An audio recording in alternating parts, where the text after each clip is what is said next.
All right, what are some of the to-dos I had?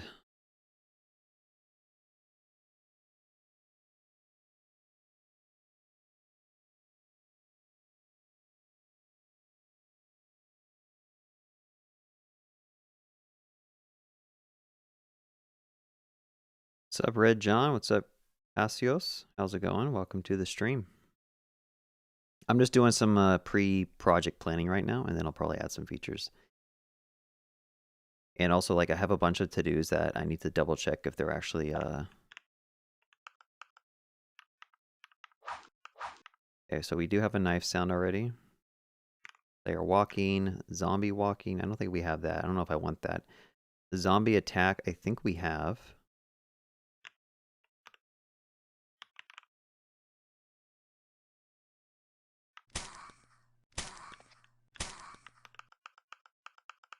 Good enough. Add sound for item craft.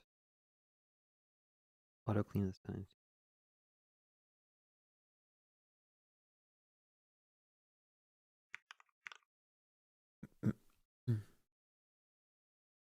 All right, yeah, I definitely have a farm, city, road, generate larger maps. Yeah. Medium priority, airdrops. Randomly drop crates around the map when the day starts. A user shall be able to see a mini map. Know where they are. This one's done. The user can search cabinets for items. Oh yeah, that was one thing I wanted to add in. I do think I have. Like over here, let me just full screen this. Inside the items, I added this crate. 0144. I'm gonna add a crate item real quick.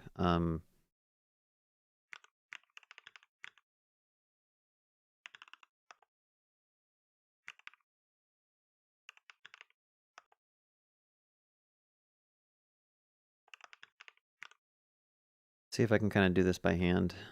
We do have to go through here and add like a crate.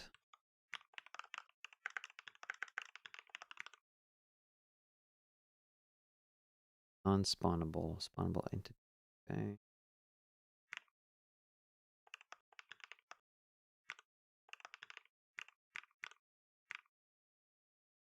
Carryable. Okay, so this is not carryable. You can't pick it up. You can't interact with it. It is destructible.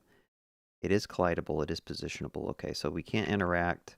But when it is killed, when you destroy the crate. Oh, I should probably make this crate health. Hold on. I'll say three damage. You have to hit it 3 times with a knife to break it open. So we're gonna go ahead and just switch that out. What is default count? Don't think we need that.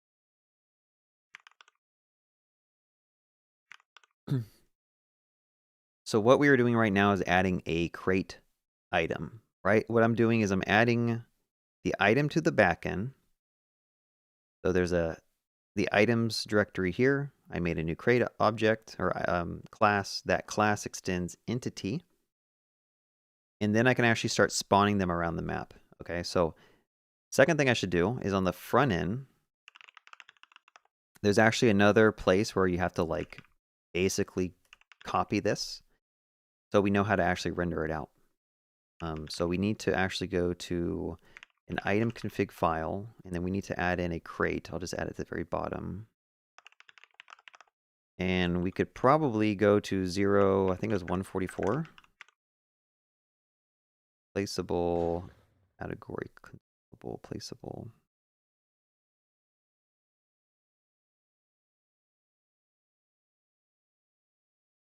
I'm not sure what category is used for.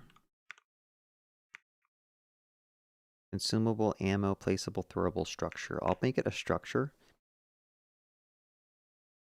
I don't think it really matters what the category is for, honestly. Yeah, this should load in the configuration and actually render this thing. But now, when you actually... health bar. Yeah. It should be good. I just have to add it to the client list now. So there's actually a list of entities manager, I believe. I gotta add it here.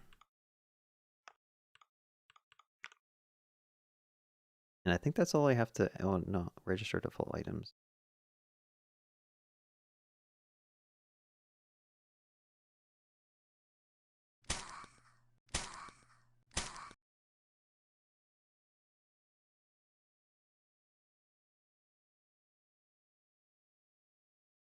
There's quite a lot of places you have to update just to add an item.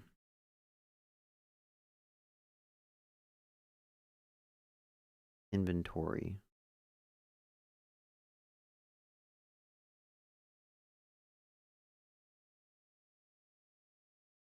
Sorry, I'm just trying to get familiar with the code base again. Register item. I honestly don't know if I need to register it here. Entity manager, register default items. Probably do.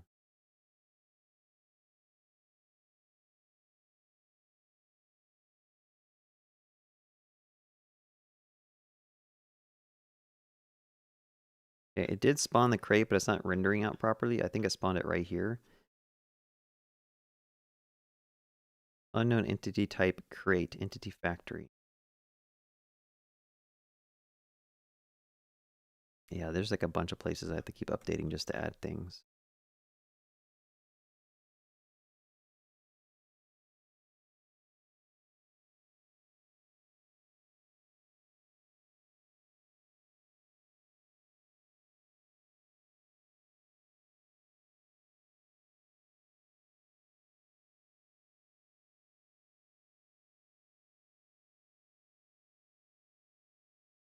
Okay, so I can't hit it. I think it's because the crate probably has a particular like group on it. Destructible, set health, flightable, groupable.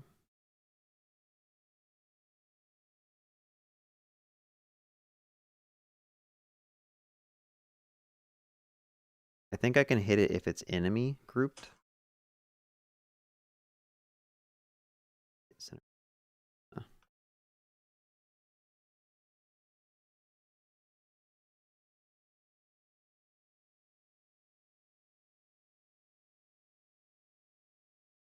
Why does it move it though?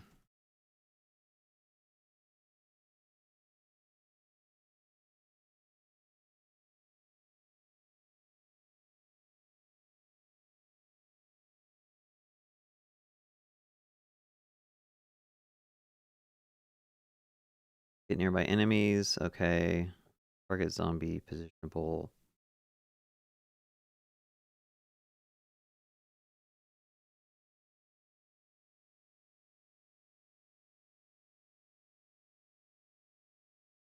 I probably could have just prompted Cloud Code to add this thing in, but always good to kind of like test your knowledge with your code base before it slips away from you.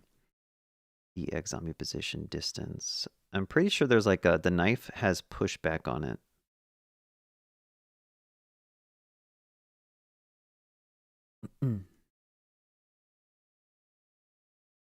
But it probably, let's see, attack.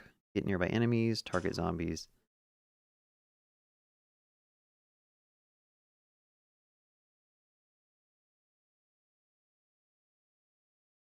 Knockback, here it is. So yeah, we don't want to knock back if it's the crate.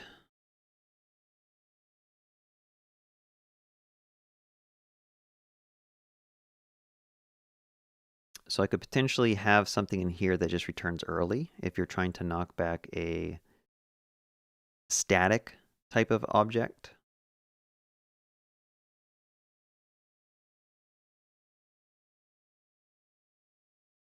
I'll just say like get extension static.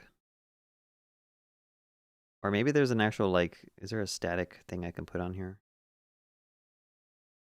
Positionable.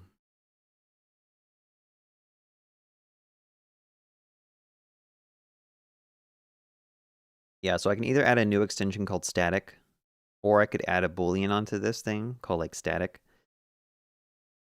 I don't know which approach I'd rather do.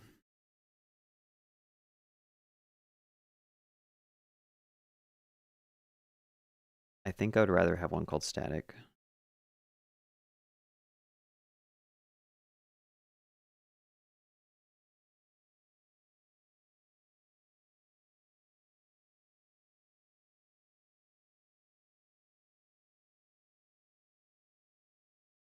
And so I'm going to check if it has the static extension is static. If this thing is static, just don't do anything. So now knockback will not affect static entities, which means I have to go to my crate, the server crate. Let's go here, and I'm going to extend it with static like this. And now I should not be able to knock it back. This weird error that's happening sometimes.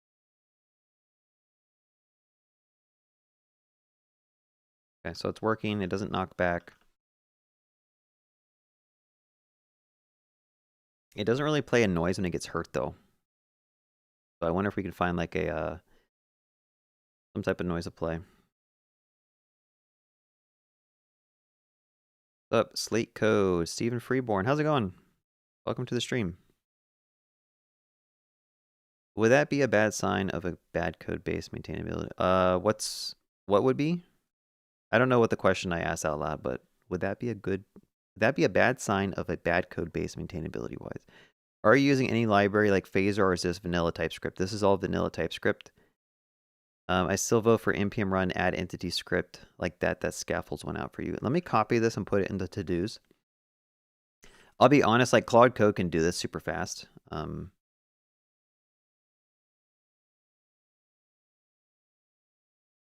Did I spell your name right? Steven.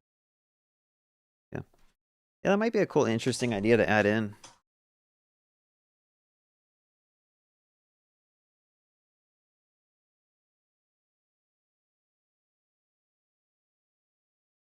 Yo, put 41 likes on the stream. I hear if you like the streaming, you write bug-free code for life. Maybe add a health bar for the crate. Yeah. One approach we could take, though, for the crate. Oh, who's this? How's it going, baby? That's my wife. Everyone say hello to my wife. I do have health bars, but I ended up removing them because I think it just makes the game a little bit more immersive when there's not like green health bars above everybody. So instead of health bars, I think one approach that might be cool is the crate could like degrade as you're like smacking it. Why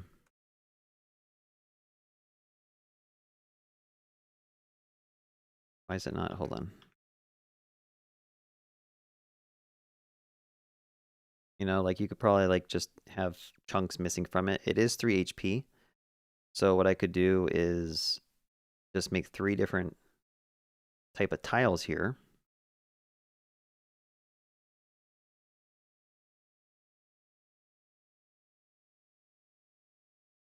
Oh, it looks bad. Hold on.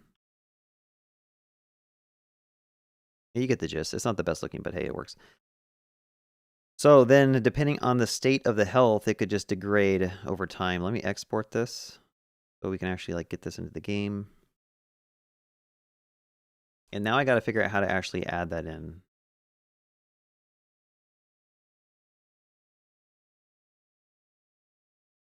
Adding rate.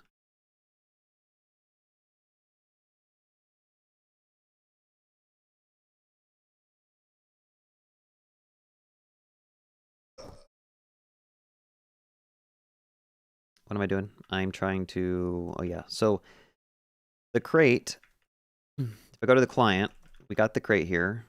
We have to render out different tile sheet locations based on its health.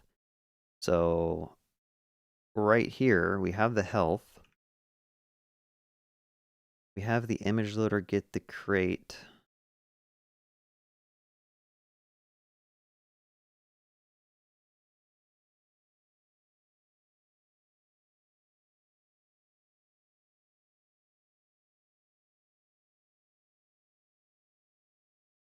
I don't think I have, other than like I have a decal.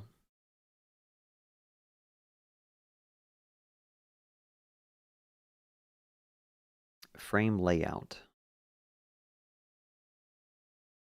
I think I could probably follow a similar approach here. Frame layout starts at 0.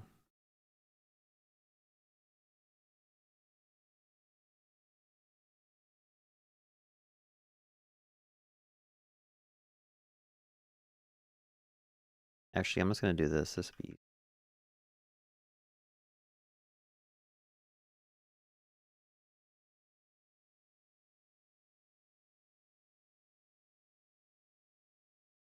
so total frames get.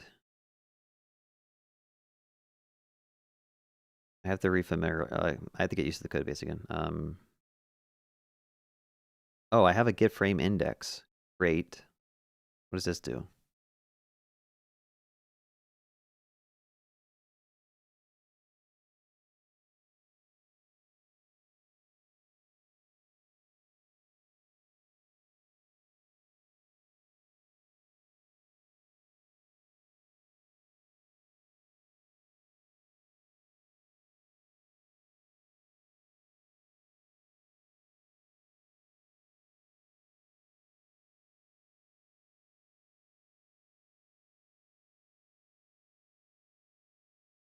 Asset key frame index.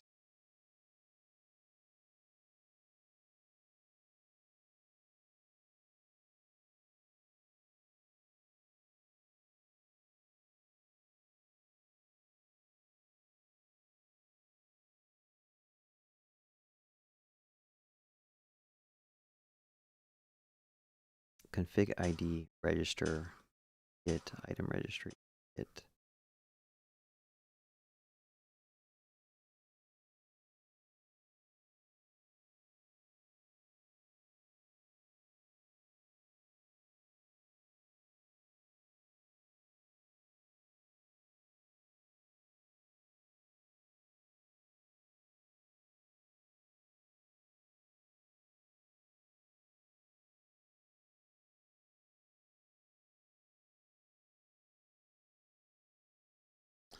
Okay, how does the...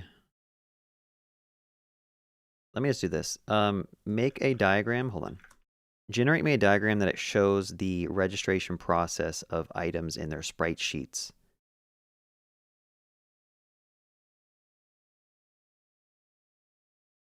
This is the code that I added like 9 months ago, like the whole like sprite sheet stuff. And I really don't, oh crap, don't remember how it works. This is a nice technique though. You can literally have, why did it actually just show me the mermaid graph?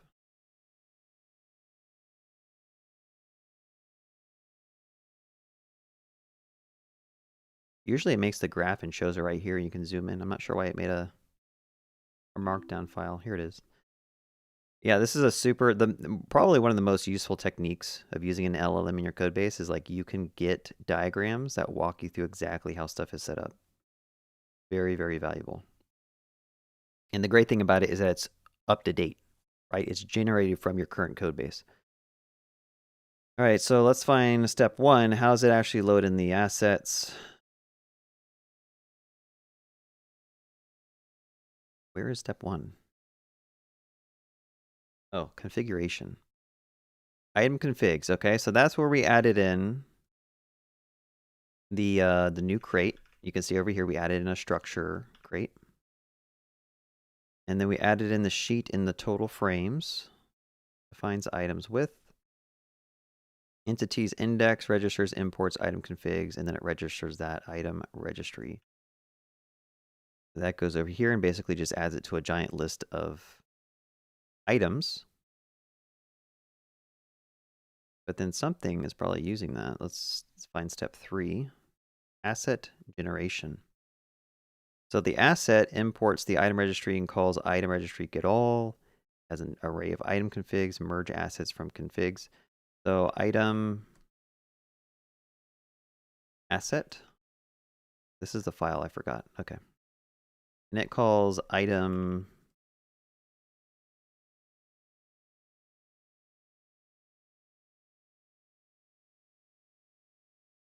returns an array, passes to merge assets from configs. Yeah, so here we do the item registry here. We merge them all in.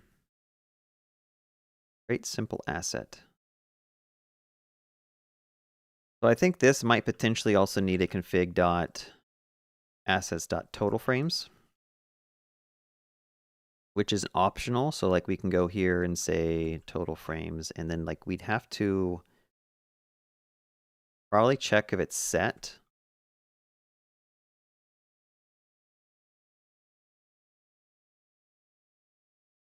If total frames is set, then what we do is we make a key index here.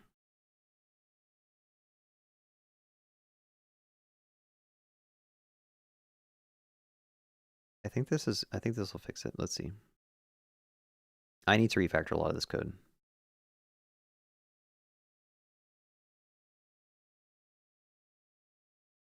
Get frame index game started at. Oh no, we don't want that. We want to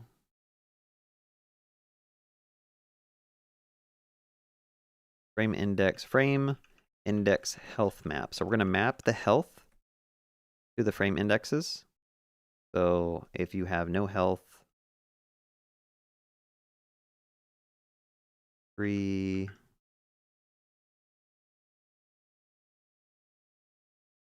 Actually, no, if you have full health, it'll be index 0. If you have 2 health left, will be index 1. If you have 1, is 0. Or sorry, 2. And then we basically just need to get the map.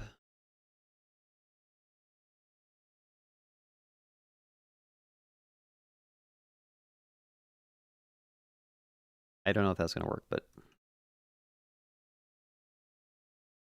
look at that, it worked.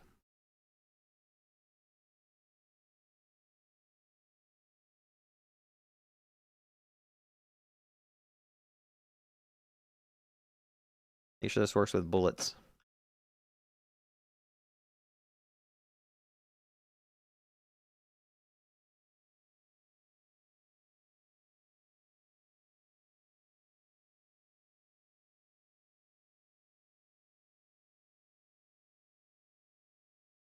I think the last thing is I want to make like a, maybe I can find like a sound when the crate gets hit. There's 2 things I could do. I want to spawn crates randomly, and they'll have like ammo in them or like weapons or something.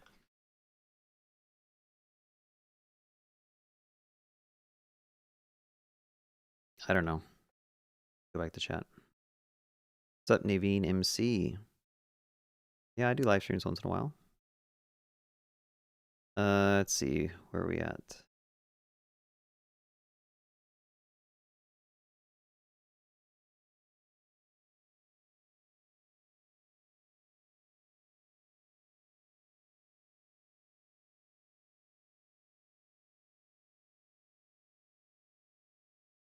How often do you use classes in standard web dev? Not that much.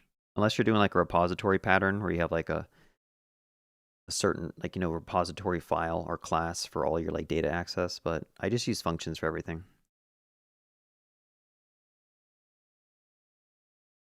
Which app are you using for converting voice to text? I use Super Whisper.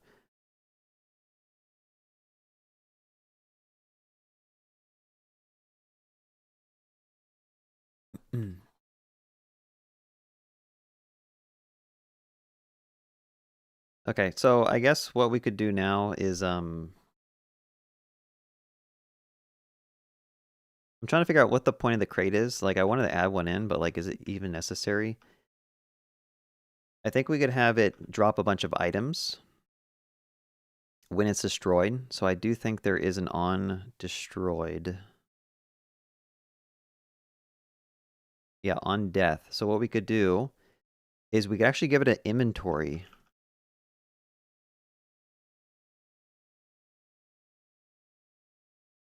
I think we do something like this. Inventory equals.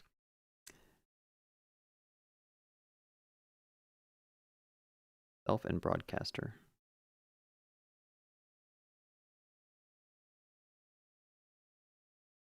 The reason I'm doing this is I want to add in some random items. Now how this works, if you go to the zombie, I do have something similar where I make an inventory item. Game server in. Oh, maybe it's called base zombie. Base enemy?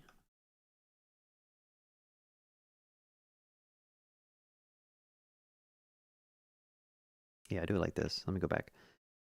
So I can actually just do this.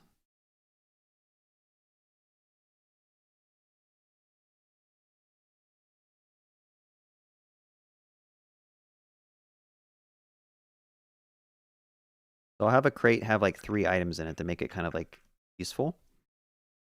And then when it's destroyed, you can say drop everything.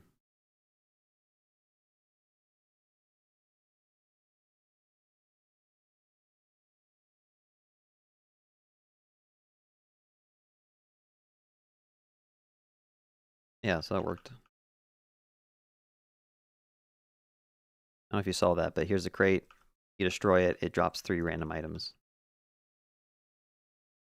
And so at the start of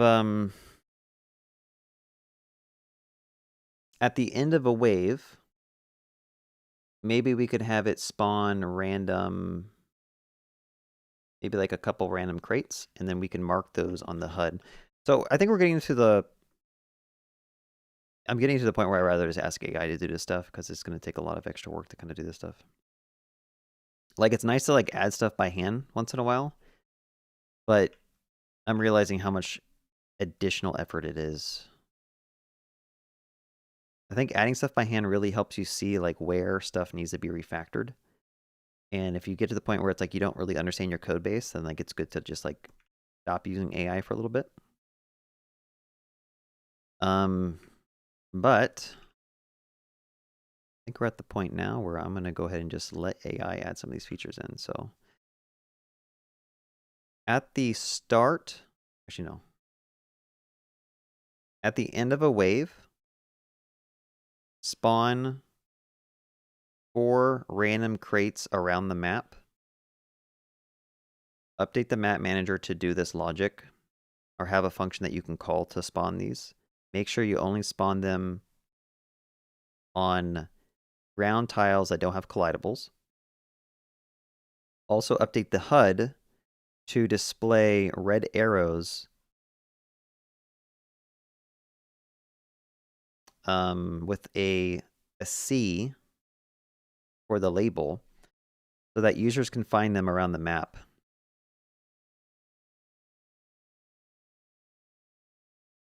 Let me load up the map manager.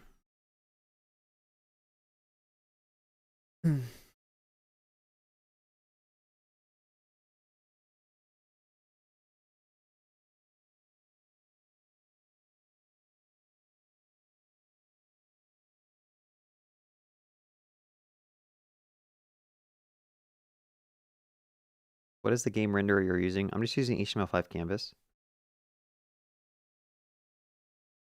What game library? This is just custom. Everything here is just custom. I'm just using AI to build out like basically my own game engine, rendering and everything, and the networking as well.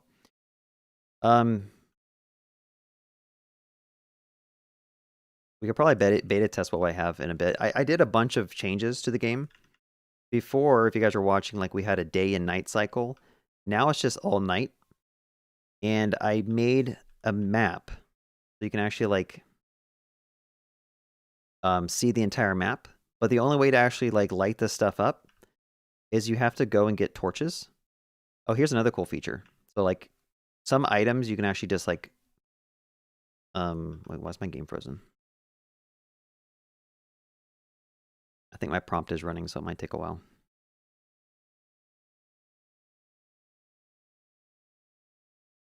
I'll give you guys a demo in a bit.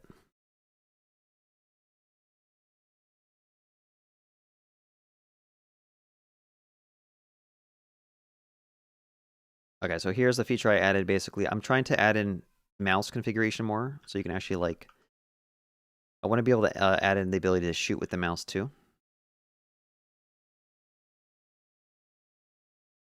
But yeah, what I was trying to say is that like, the point of the torch in the light is so that you can walk around the map and you can put torches down, and this will actually reveal the map. Okay, so places you haven't been, you haven't placed torches, it's just all dark. So it's like a fog of war. Not sure. I'm not sure if the concept's cool, but I think it just adds a little bit more of like a horror aspect to it, you know? And you also don't know where zombies are. You can see there's like zombies hidden behind this wall. They keep getting stuck on stuff. Actually, no, they're not getting stuck. I think I have a special type of zombie called the idle zombie. I think my server's restarting.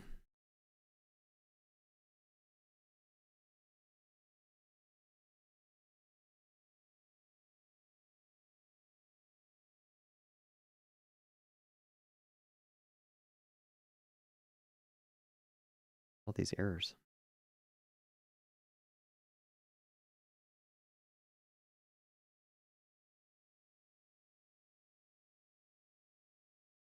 I was gonna sneeze. All right, let's see.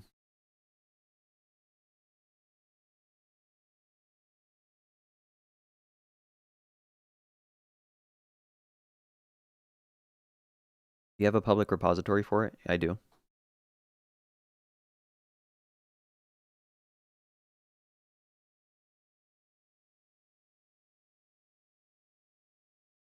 Here's a repo. And then the game we found here.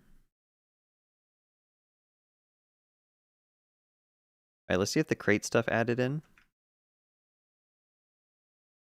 Oh, it looks broken.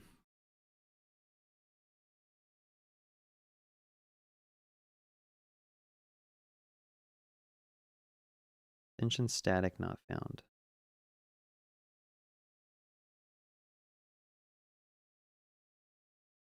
Oh, I don't want to do git extension static. Create git extension.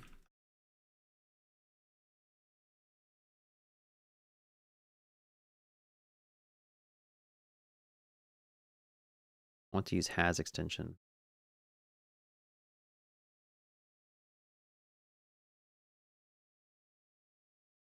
All right, so that we don't have to wait so long, I'm gonna go ahead and just change like the wave config.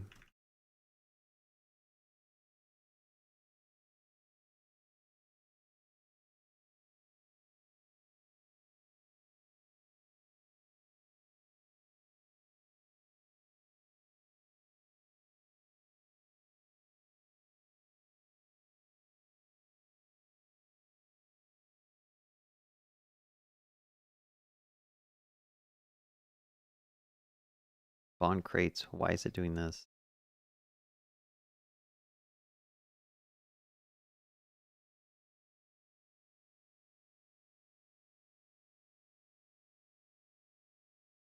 Like AI will do stupid stuff like this. Like, why did it just do an inline require statement?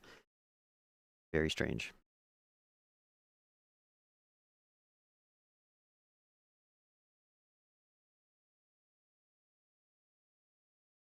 Okay, so let's see if the game crashes. No client extension found for type static.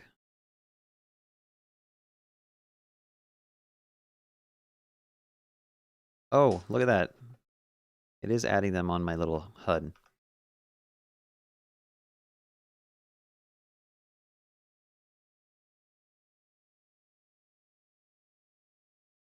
Oh, crap.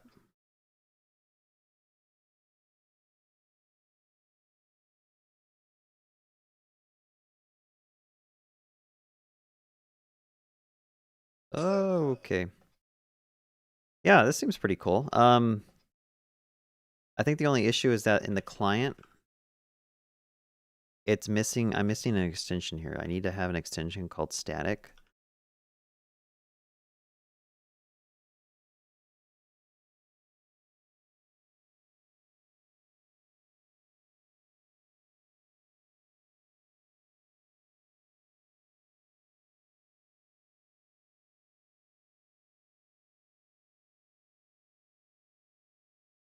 Because there's like a little error. I don't know if you guys saw that. There's a little error there. Yeah, I mean, as you saw, like adding that feature, have it spawn when the round ends, and then like have these displays around my HUD, that would have taken me at least like 30 minutes to an hour to add by hand.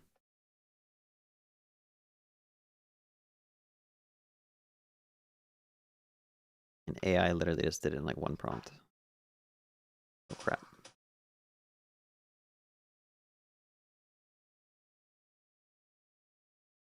Cool. I'm gonna push this. Maybe we can actually beta test this game a little bit.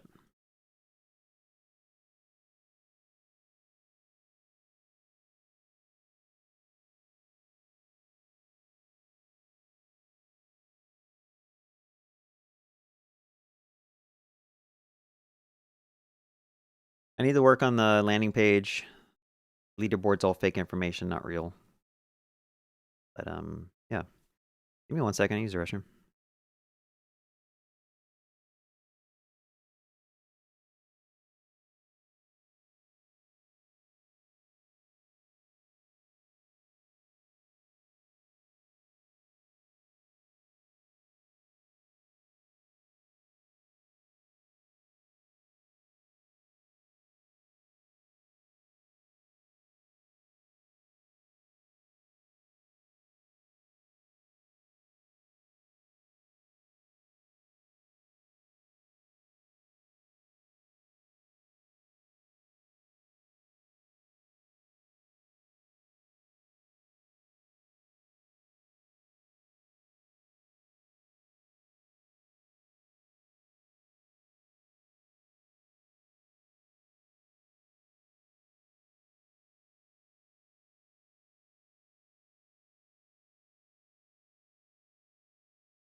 All right, I'm back. All right, let's try to join the game. Is it broken?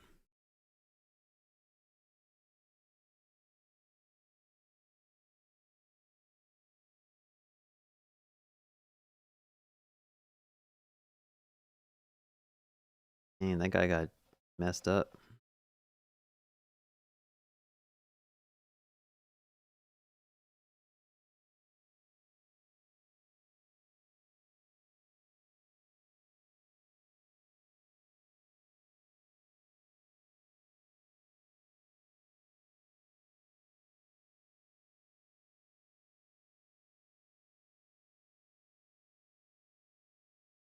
For those who have a ping of like 100, is the game like playable?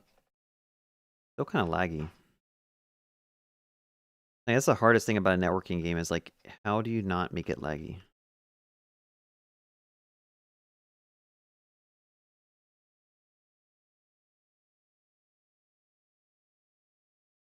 The heck, I just made a bunch of walls and they're not.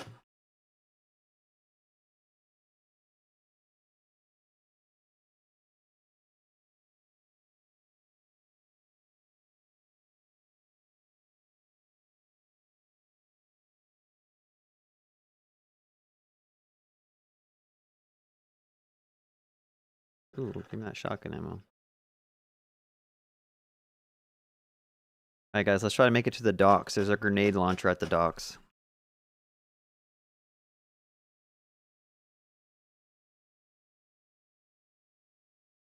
Oh, it's over here.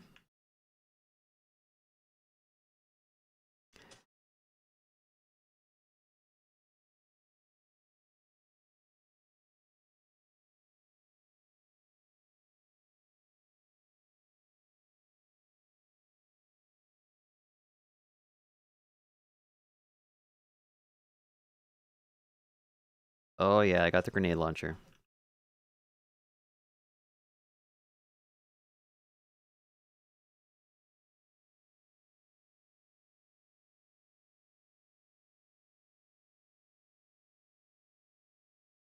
Pick stuff up. What is going on here?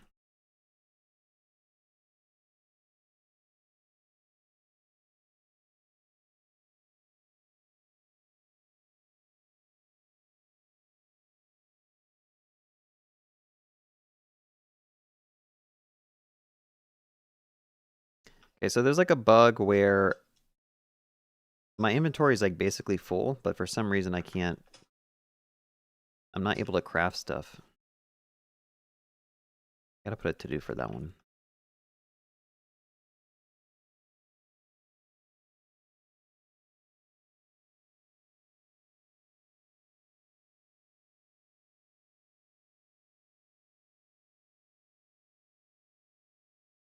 Like, can anyone else craft stuff?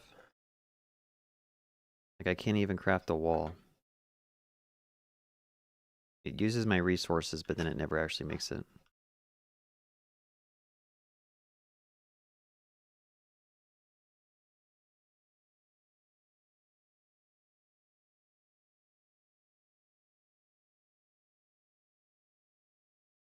Alright, I'm gonna go back to base. I got like 36 grenades from my grenade launcher.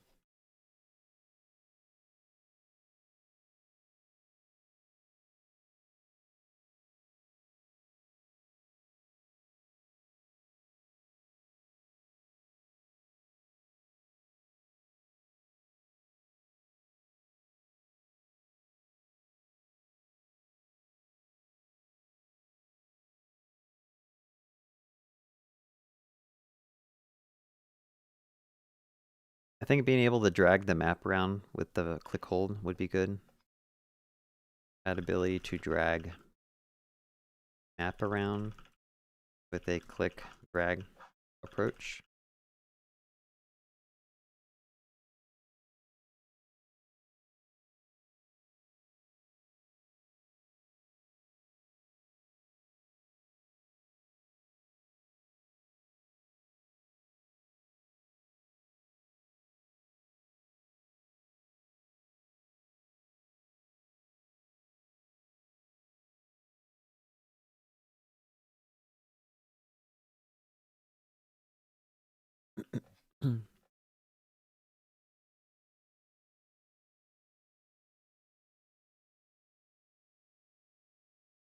Oh.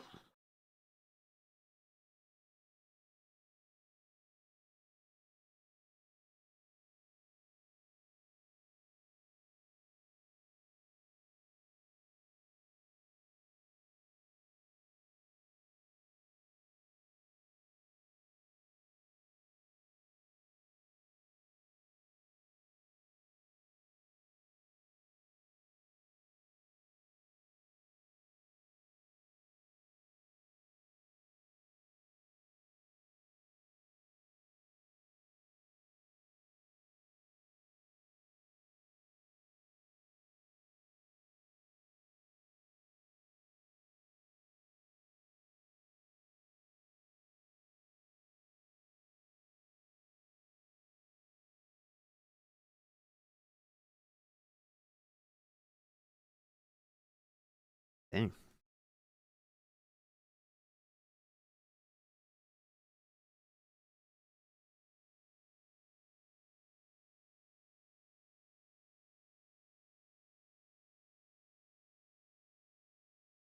Okay, it seems like when people die, they just refresh the game and like rejoin. I wonder if I should just add a respawn button. I think that'll just be a better user experience.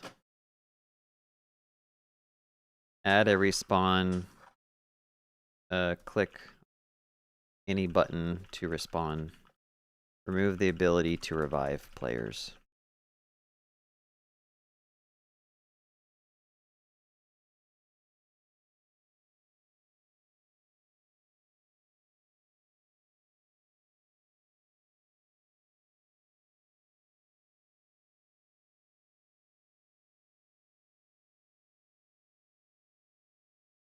Ooh.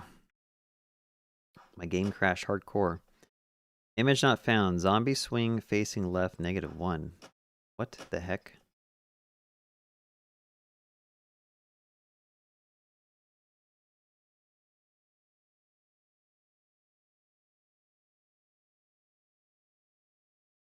I definitely need to add in more like error handling so that it doesn't just like crash. I can't type some letters.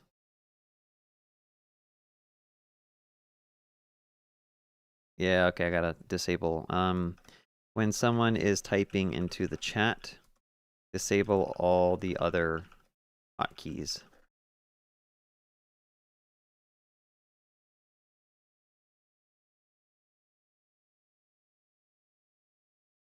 What am I colliding on?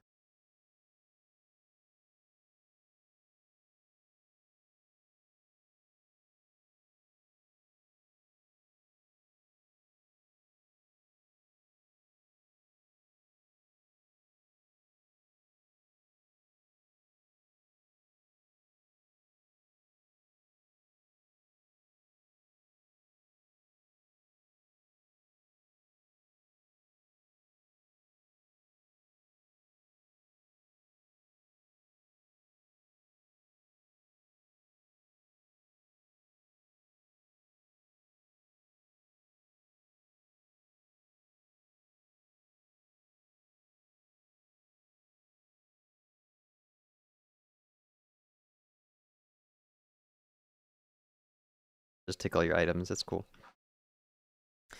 All right. The crate idea was interesting, but I think it's spawning too many. I think maybe I should spawn like one at the end of the wave. I don't know where that config is. Map manager.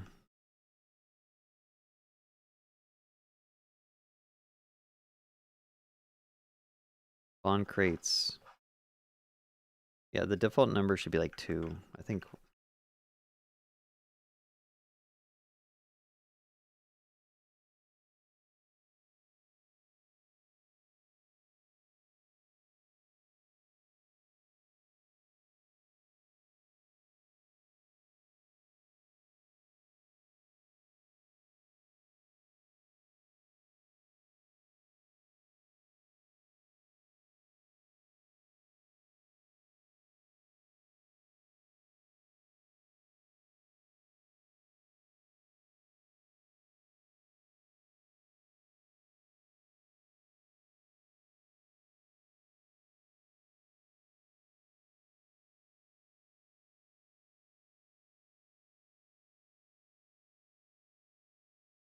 Please revive. Where are you?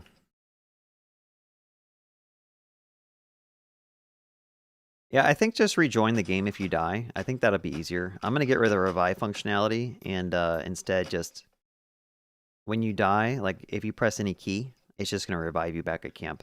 And then you have to go back and try to find your stuff if you died somewhere.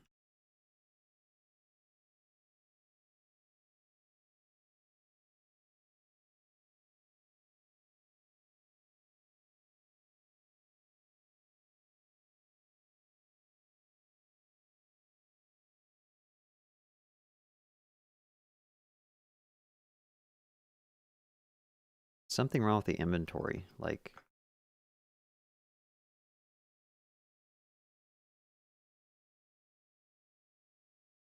are others able to craft items?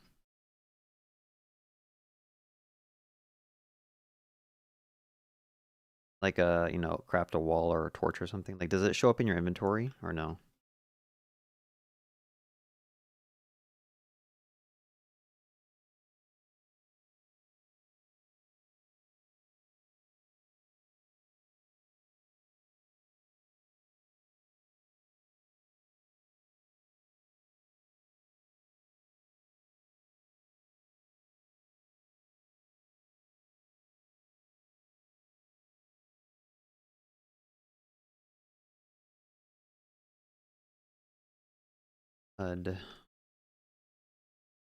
Crate in. Where does it render out the sea?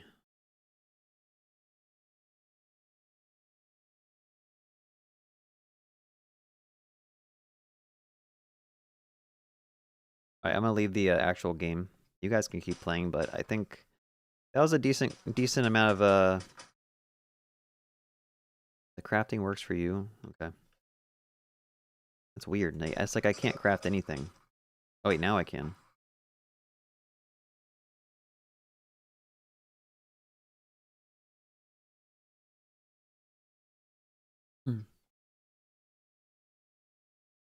Alright, let me go back to the actual like local development.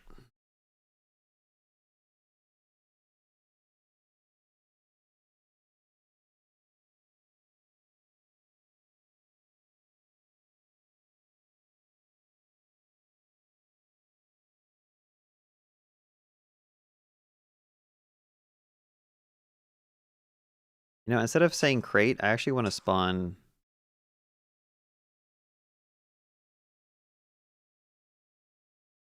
Instead of on the HUD for the crate indicators, could you, instead of putting the C, could you actually just use the crate sprite location from the items tile sheet, which is at 0x144y, and also have that red arrow?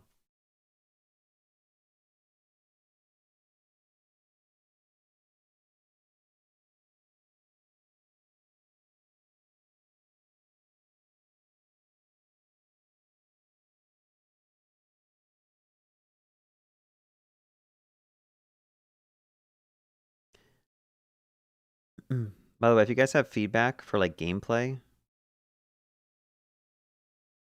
put in the chat. Like I'm trying to make the goal so that like we all try to build like a base in the campsite with these walls, and like I have an auto turret, like there's a sentry gun that we can craft. And so I'm trying to make it so like when the wave is done, you go out and you maybe collect some extra supplies. Maybe you find a weapon or ammo, but then like the goal is you have to go back to base. But I'm not sure the best way to do that because it seems like people just keep on running around the map, just shooting stuff, and then, you know, like I could force everyone just to teleport back to the campsite. Maybe that's an approach. Or I could add something at the campsite that you actually need to protect. So like some structure or something that has a lot of HP that the zombies will attack, and if you let that get destroyed, you lose the game. Maybe that's a better approach for it.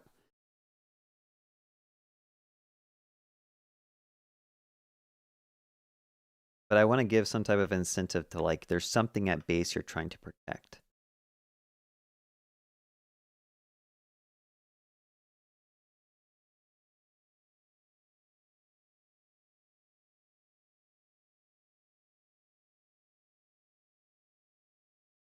Right, let me see if I can get the... There was some bug with crafting and like just wasn't working. And I don't know if it's because I picked up like I had a full inventory of items and then I started dropping stuff. And then I started picking stuff back up. I think that's it. Like when you drop an item, like the inventory slot still thinks there's something there, maybe? Let me see if I can just Claude fix this. There seems to be a strange bug when I fill up my inventory with items, and then I drop items. I'm no longer able to craft items or pick up items. It almost acts like my inventory's full, even though I've dropped the items on the floor. Can you check the inventory logic to see if there's maybe a bug there?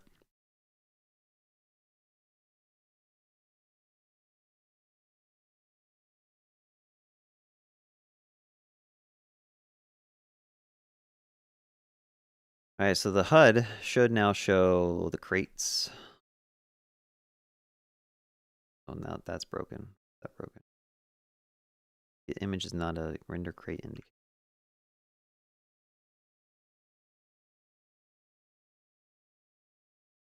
Asset manager get image.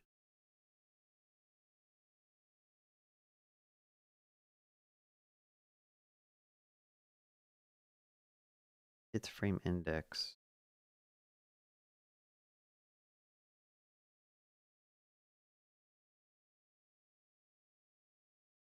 I think it's just get crate.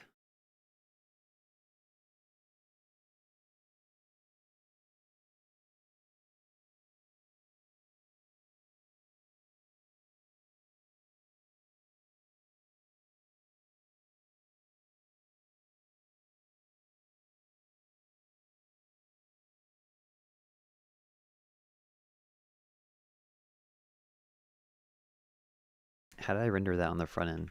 Client. Crate. I'm getting the frame index crate. Okay, I think I actually need to do this.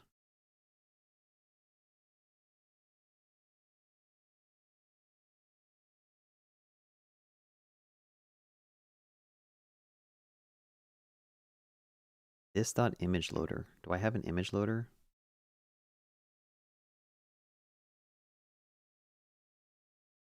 Okay, I might have to provide an image loader here. So manage.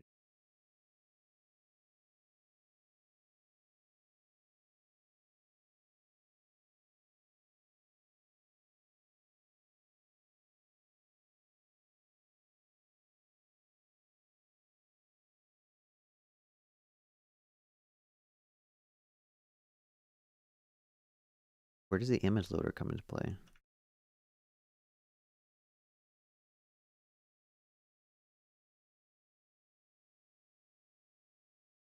Client entity, image loader, particle, HUD.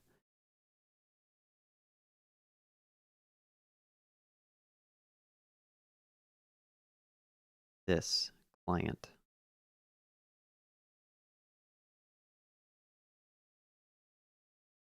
Wait, what? Particle manager.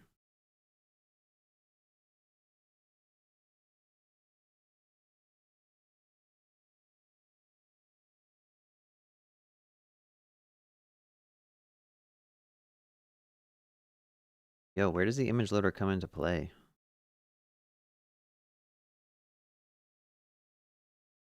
Is an asset manager a type of... Oh, the asset manager is a type of image loader. That makes sense. Okay, so I already have the asset manager here.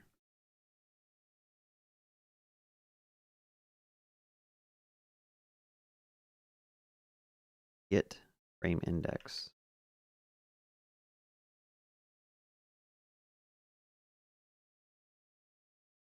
I thought I was trying that though.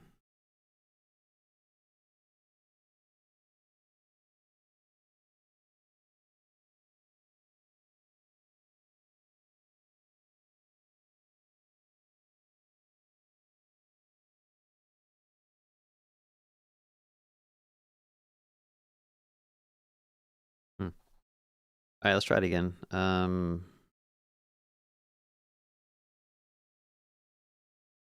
refresh? Why is it not? Still not working. Hey, thanks for the follow. Render crate.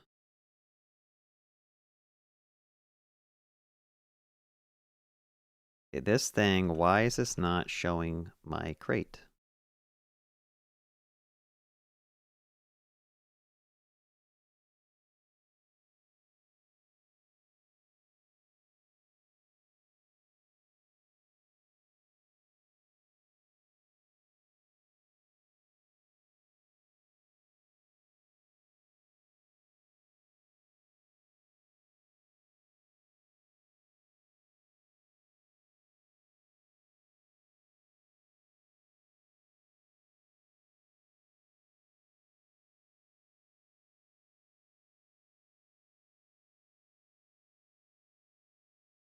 I hate how I have to like ask AI to fix stuff now.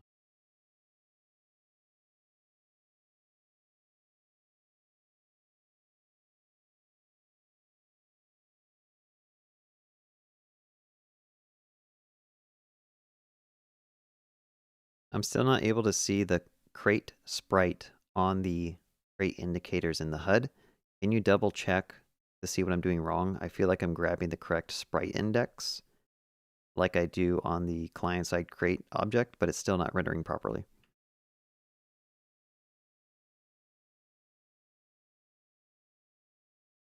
Okay, so what was the issue with the inventory? Sometimes just looking at a diff might be easier.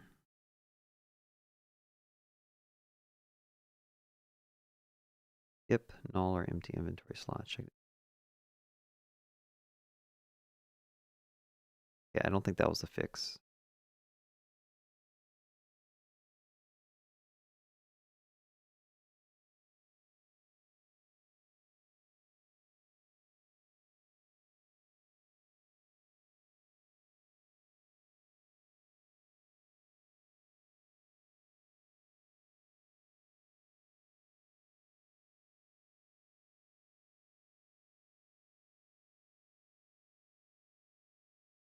Okay, I don't know how that fixed it.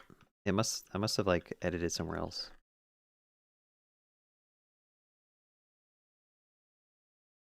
How did that fix that? Is that the client? No.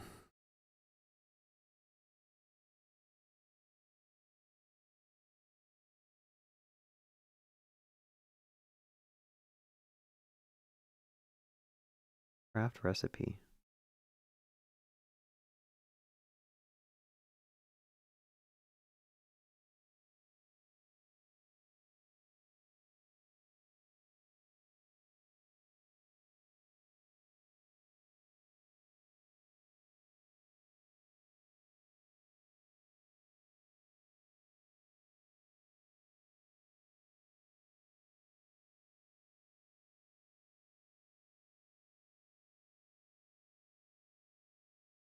Okay, the issue is if I craft when my inventory's full,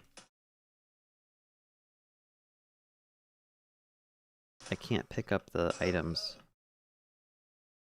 I don't think this actually fixed it. The issue is if I have a full inventory and then I try to craft an item, it uses my resources, but the item should just drop on the ground if my inventory is full. Otherwise, I should put it in my inventory if I have space.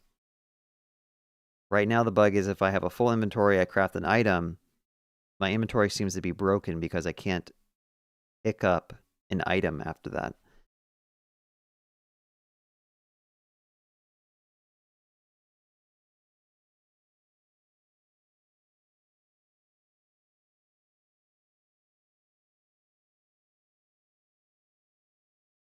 Game controls are wrong, like healing is still Z. Bound keys like M and I should be disabled when chat is open. Yeah, I have a to-do to fix that. What do you think healing should be?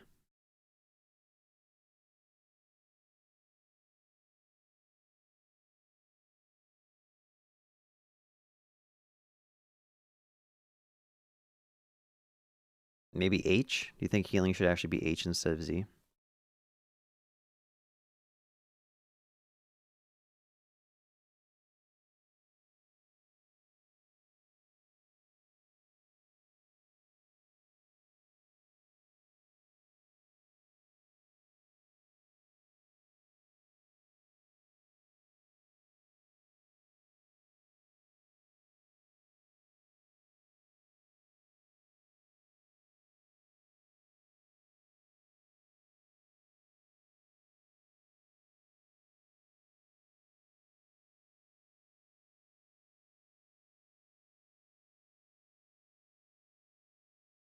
Hmm. The inventory is full. Drop the crafted item on the ground.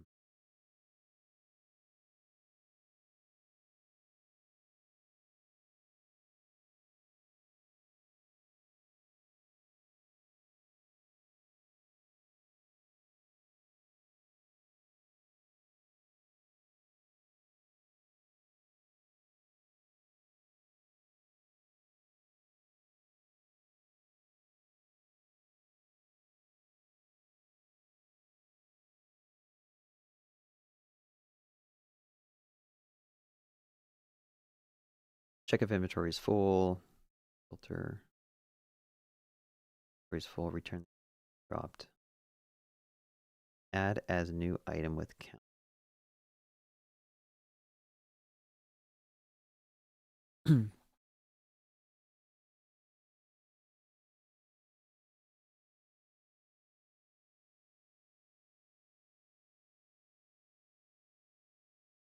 Very slow. Yeah, I don't know what it's doing here. I don't know if I like what it's doing here.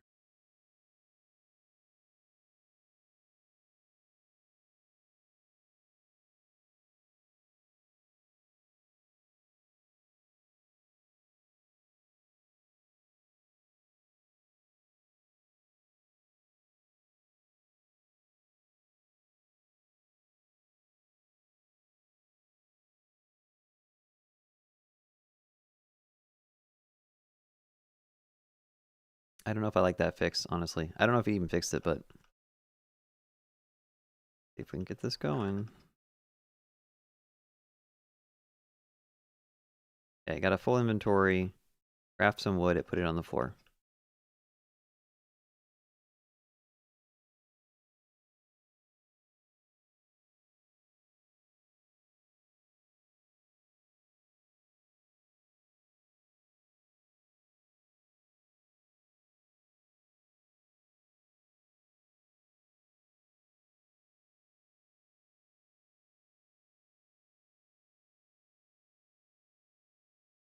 Okay, I think that fixed the crafting issue.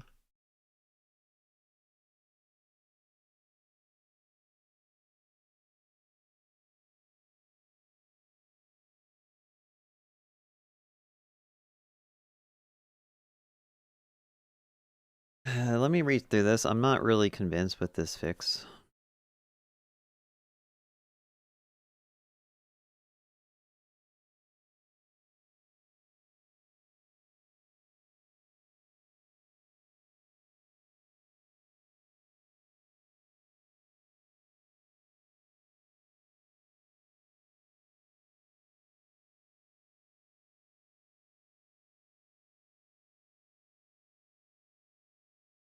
This whole thing could be a utility function.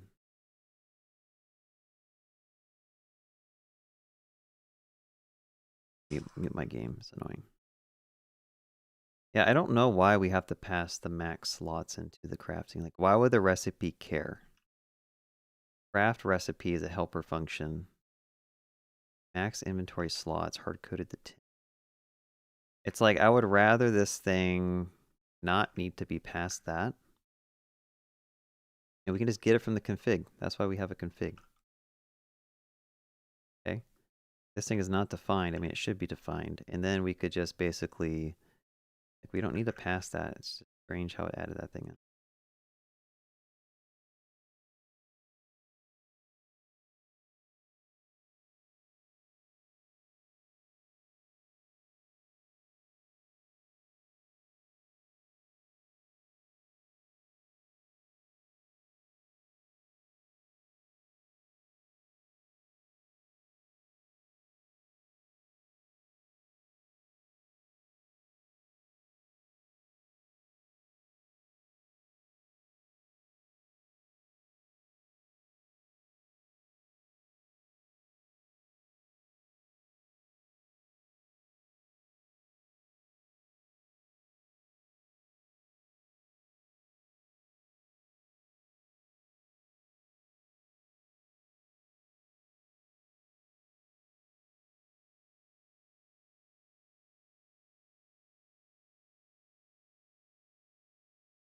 Okay, I like that better. I want to see if the crate on the HUD is fixed now. There it is.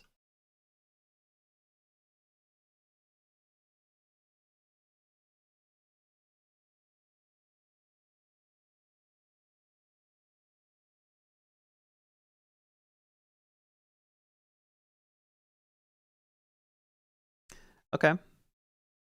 Go ahead and just commit this. I think it's okay.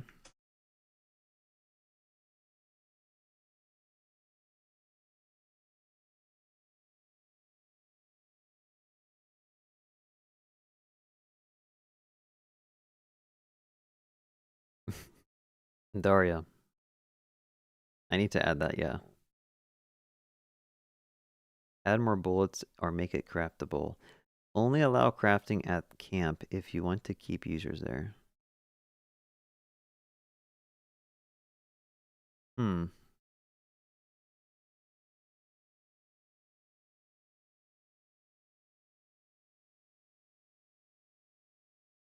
That's an idea.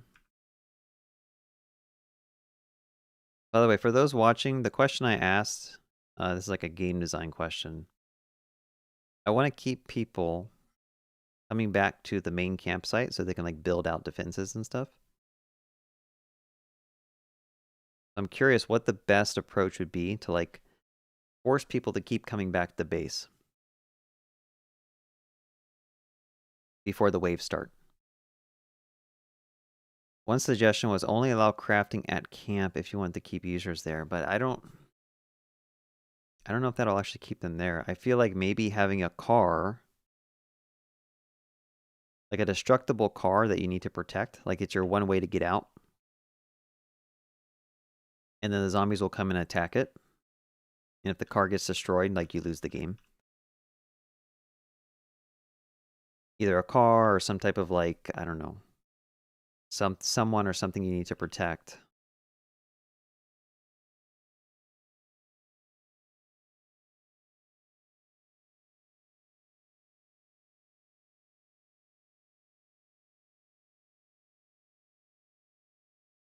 No, let's actually ask the LLM. Why not? I'm trying to build a game, and right now there's a center campsite that I want to try to have players continue to go back to. What suggestions would you give in terms of game design to make players want to keep going back to base or force them to go back to base, or else the game will lose?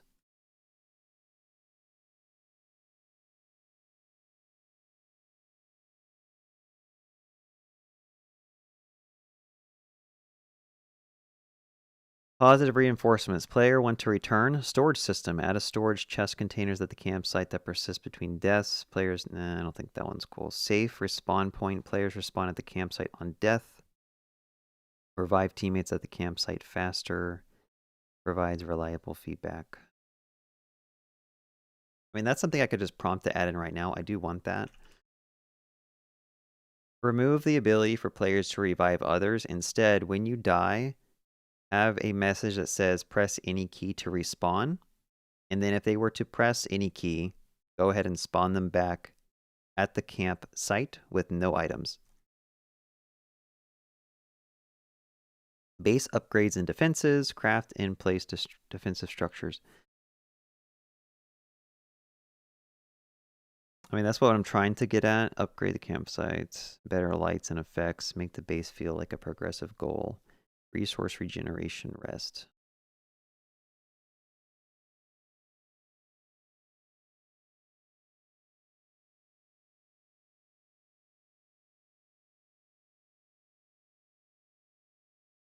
Game loses if base falls. Base core heart system. Add a base core entity at the campsite with health.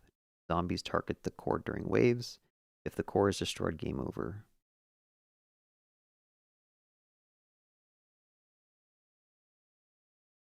Yeah, I don't know. My mind keeps going back to like there's something at base you have to defend.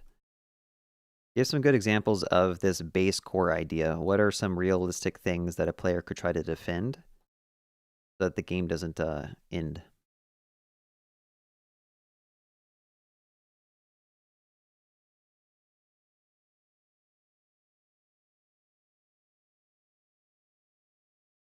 Yeah, I guess I could make the campfire destructible. Seems kind of silly. Provides light and warmth. Generator power source, radio emergency beacon. That could be an idea. Supply cache storage bunker, vehicle escape vehicle. That's something else I kind of mentioned. A car that you're trying to repair.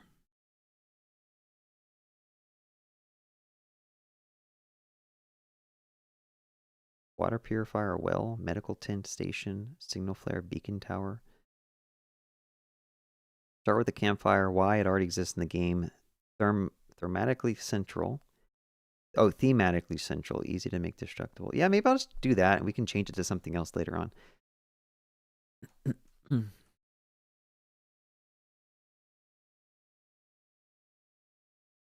I could also make it so like when you try to run around the map, right now you have like a light source, but I could make it so you actually have to be holding a torch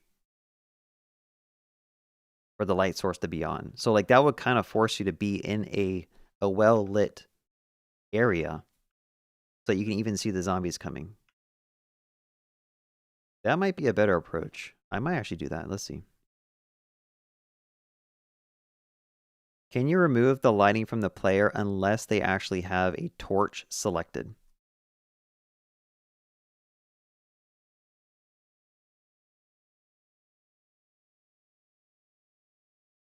Remember that you probably have to also update the map and the mini map and the lighting system in the client render darkness method if you're not already looking at those areas.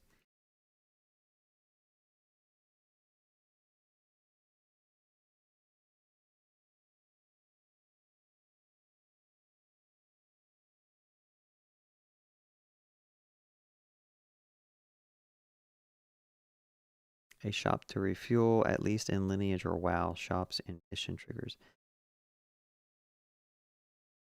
Yeah, I mean, I kind of want the game to be like a casual. It's not like an RPG game where you're joining the same server and playing on it. Like a casual goal-based one. So like you either have to survive so many waves or you have to collect enough things like fix the car so you can actually escape. And that would involve going to all these special biomes to collect, I don't know, like a gear shaft or getting some gasoline for the car, getting a new tire. And then you have to get those items and bring them back to base. And all at the same time, you have these waves that keep coming.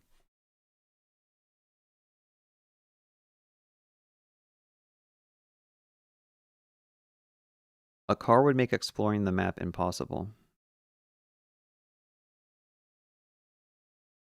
How so, though?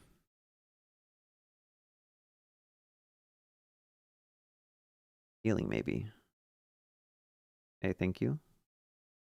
Add a fear anxiety meter when outside of base at night. When it gets low, you do something negative to players. That's a cool idea.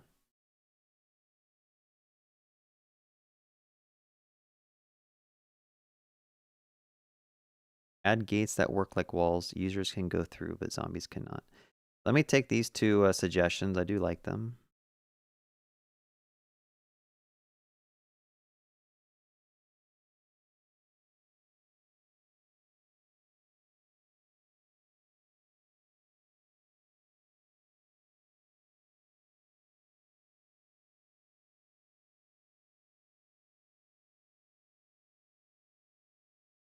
A black box there. What type of speech to text? I'm using Super Whisper. Make the time up before the first wave longer and instruct people to build a base.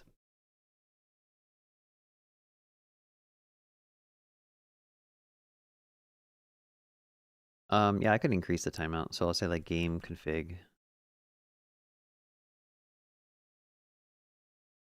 Oh, this one's not even used anymore.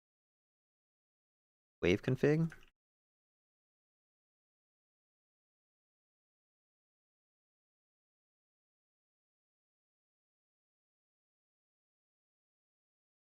Yeah, this has been like one of the most requested thing. I might just let you shoot wherever you're pointing at, honestly. I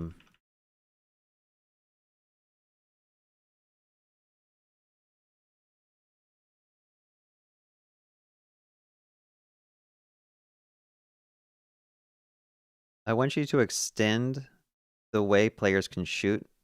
Add some type of cursor that follows the mouse when a weapon is selected, and the user can point in a direction which will fire a bullet at the angle they're aiming from their center player object. They don't need to be facing any particular way to fire the gun in that direction. Don't remove the existing functionality of shooting with space, though, in case people want to play without a mouse.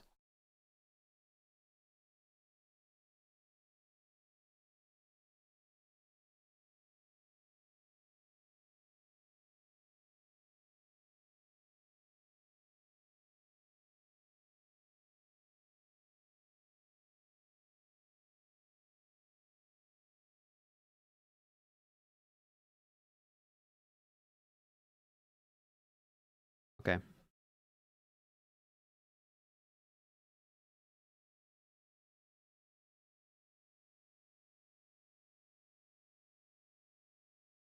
Okay, this definitely makes the game feel a lot different. Like now lighting is actually like a core piece to this game. Like you have to light up your base.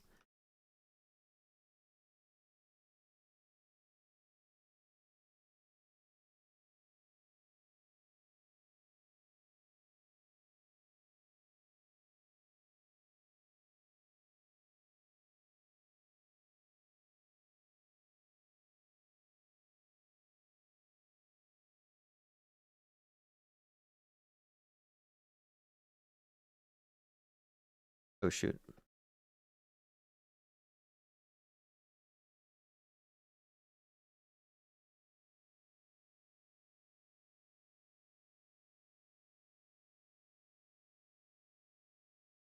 See? And if you don't plan correctly, you can't go explore dark areas because you just literally can't see anything.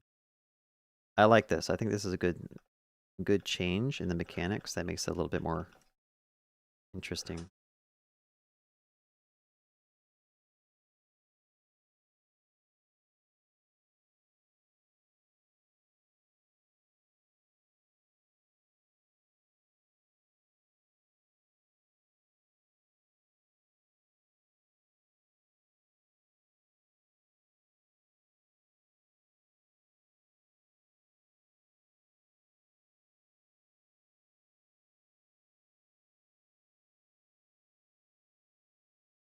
Okay. Pretty cool. What else is still running? So this was when the player dies, so I need to test that out real quick. I'll get 2 players in the game.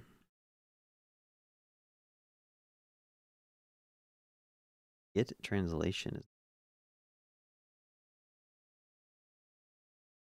Or why that one just like killed.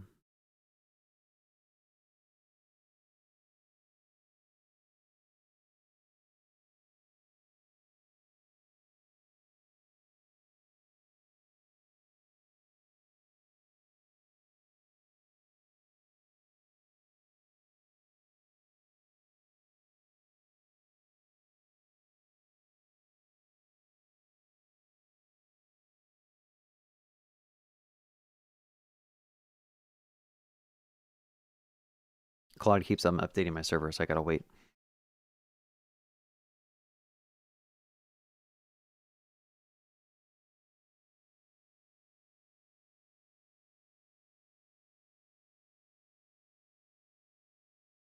Maybe too, there are billions idea, but maybe defending the base is the goal.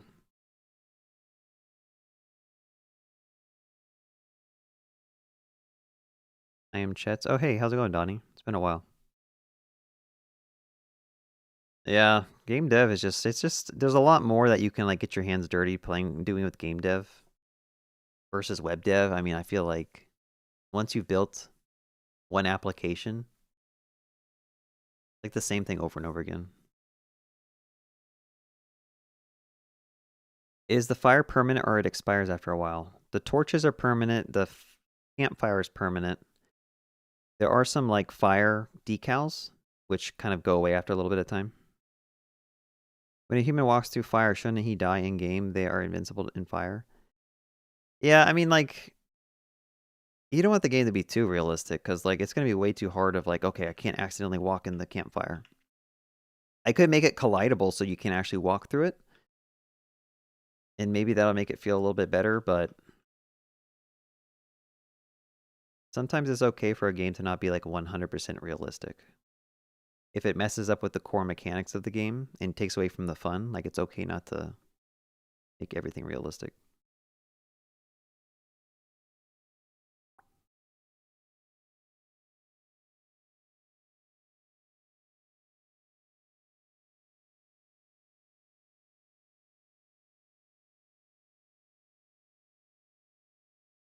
Man, it's really cooking on this refactoring.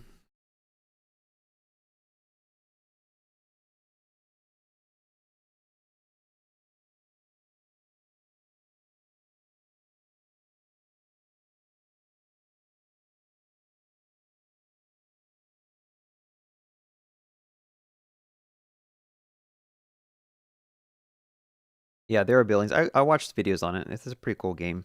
It's more of like an RTS base building game, so it's a little different genre, but I think the idea is like you don't want to let like a single zombie get into your base or else it just like wipes out your entire base, right? Some other ideas I got is like you can go around and rescue NPCs and they'll come back to your base with weapons and they'll help defend your base too. Kind of like Counter-Strike Source where you go and you rescue the civilians. Is it fully Next.js? No, this is I'm actually not using Next.js at all. I'm using React Router 7 for like the housing of the React app, but then under the hood is just HTML5 canvas.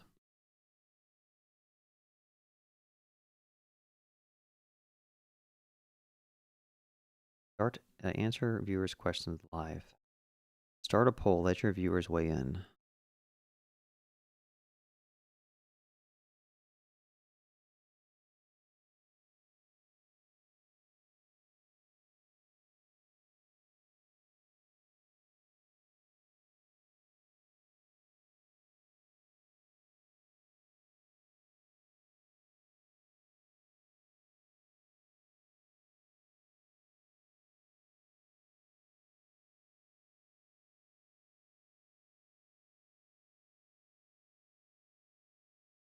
So for those who are watching and actually learning how to code still, what approaches are you taking for learning the code?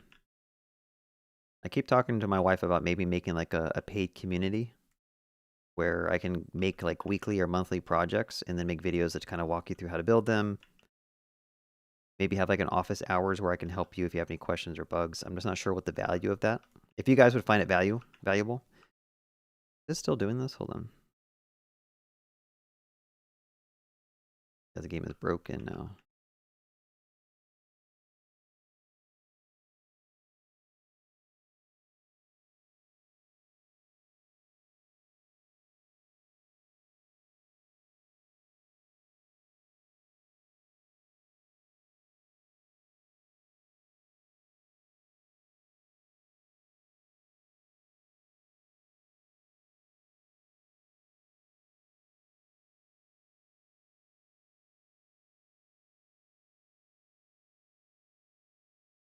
Yeah, switch the game dev, basically.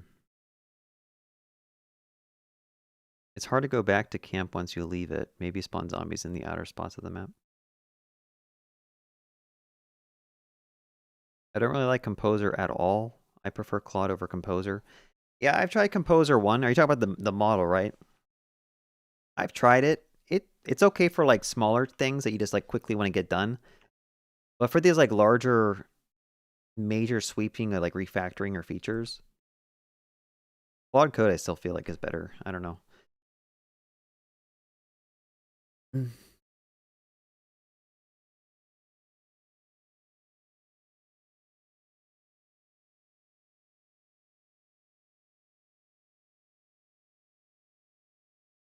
going on?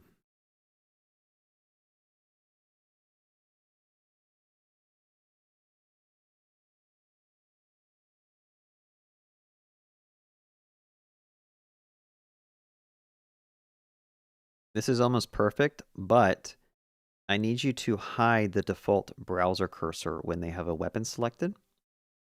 And if they click on their mouse, I need you to fire.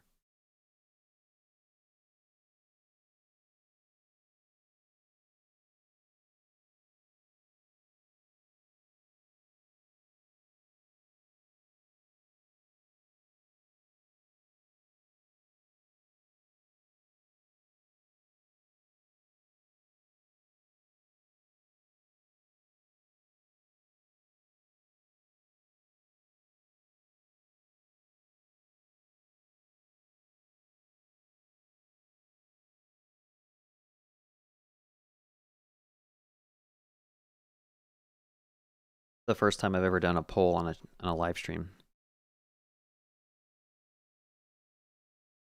Test out their feature a little bit.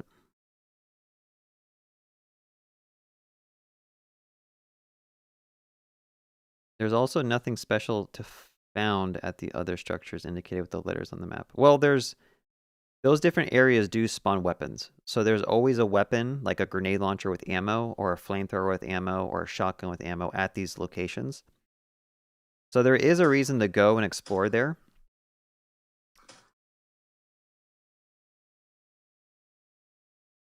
But maybe it wasn't very apparent that there's like anything special there. So maybe having something there you can go and interact with. Again, like I mentioned, like going to these areas to collect special resources. And once you collect enough of them, like maybe there are special resources you can use to craft things. Or maybe there's special resources you can use to like in the game. Like to escape, you know? But I'm still trying to figure out. Now my game is just broken.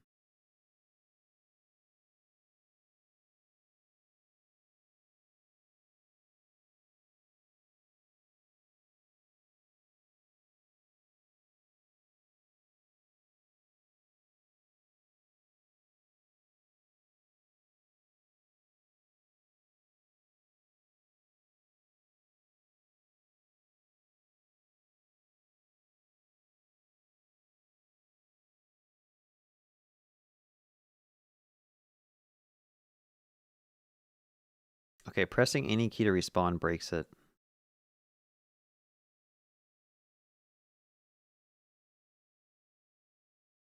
When I'm dead, when I press any key to respawn, my server crashes.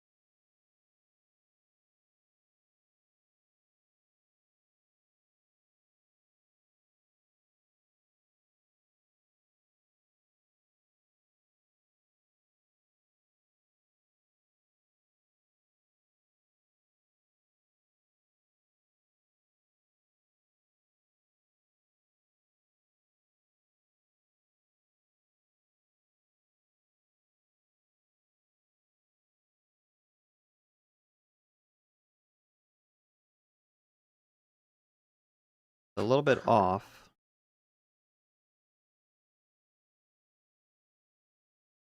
Let me go over here.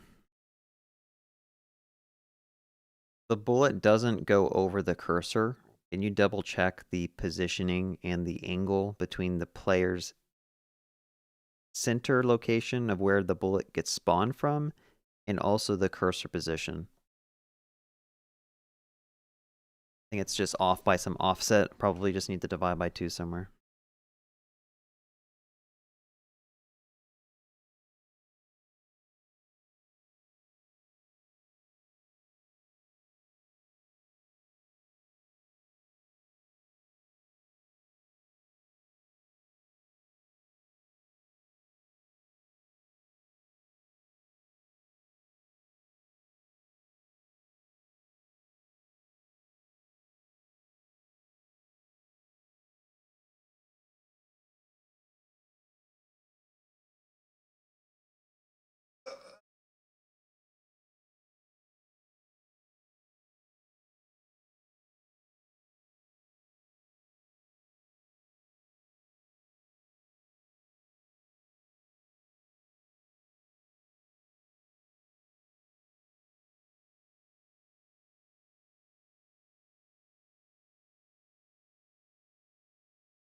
I think the knife also needs to like work with this maybe.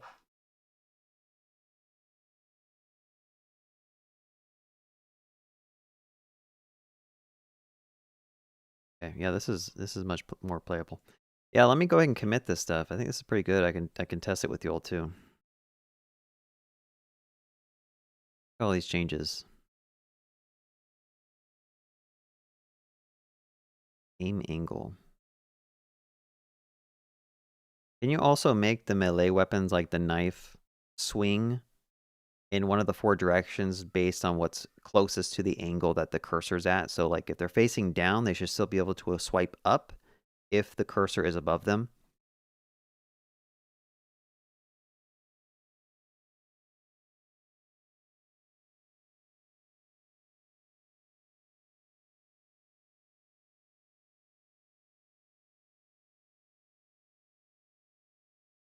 I'm using cursor for the IDE.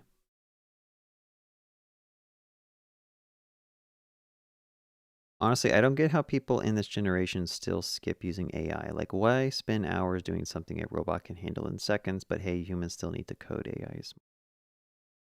Well, I mean, the issue is that, like, if you actually see some of the code AI is generating, it's very, very bad.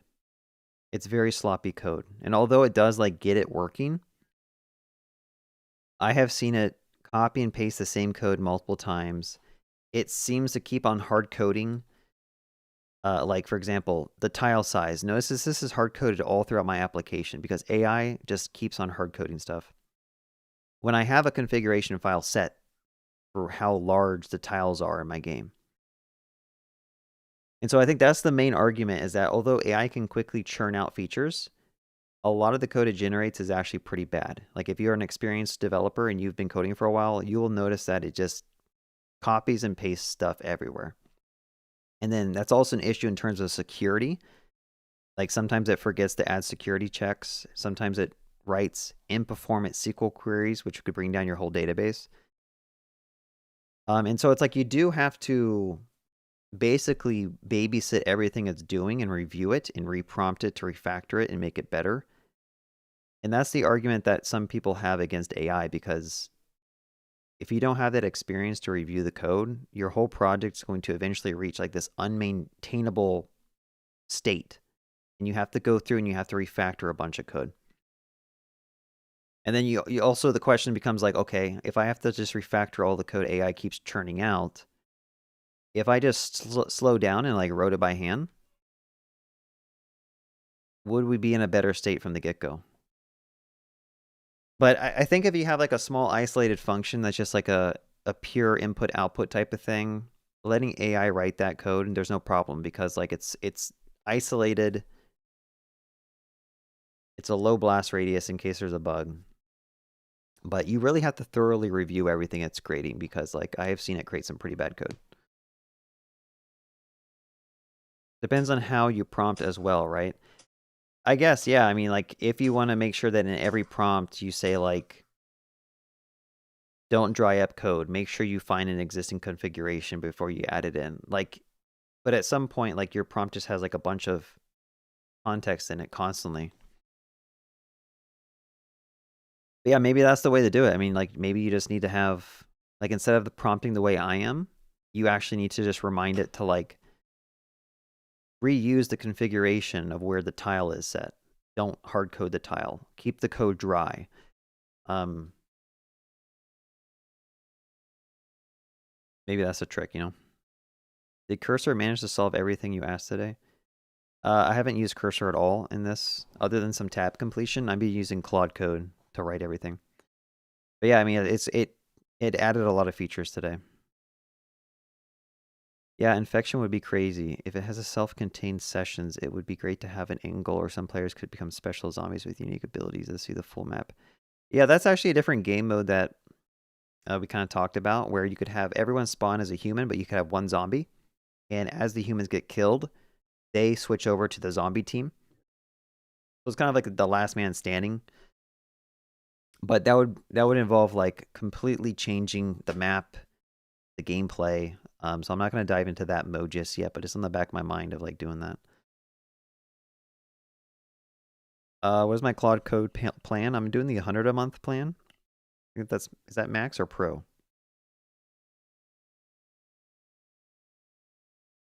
The best way is to create a custom cursors role file. Yeah, but even with the cursor rules, like I've seen it like not follow it. Like you'll give it suggestions and like sometimes it'll do it, sometimes it won't. So like you still have to review the code. Or maybe I'm wrong. Do you guys like get really good code output when you guys are using agentic coding?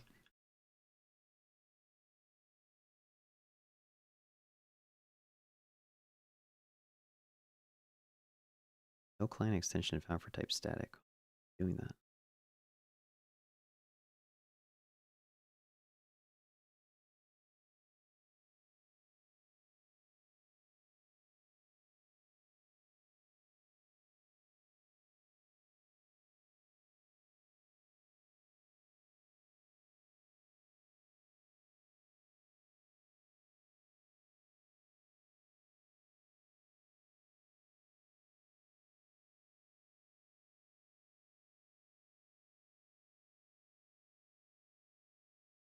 All right, I think we'll do one more playtest. I don't think this is a real issue.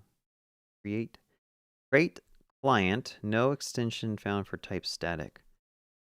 Create.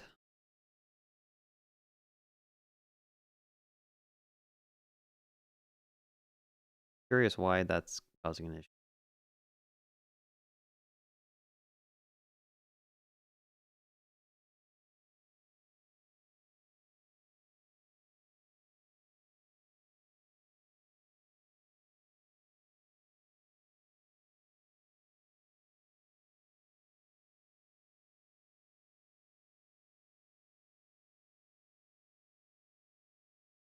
Oh, I didn't add it to this giant list of yeah, that would make sense.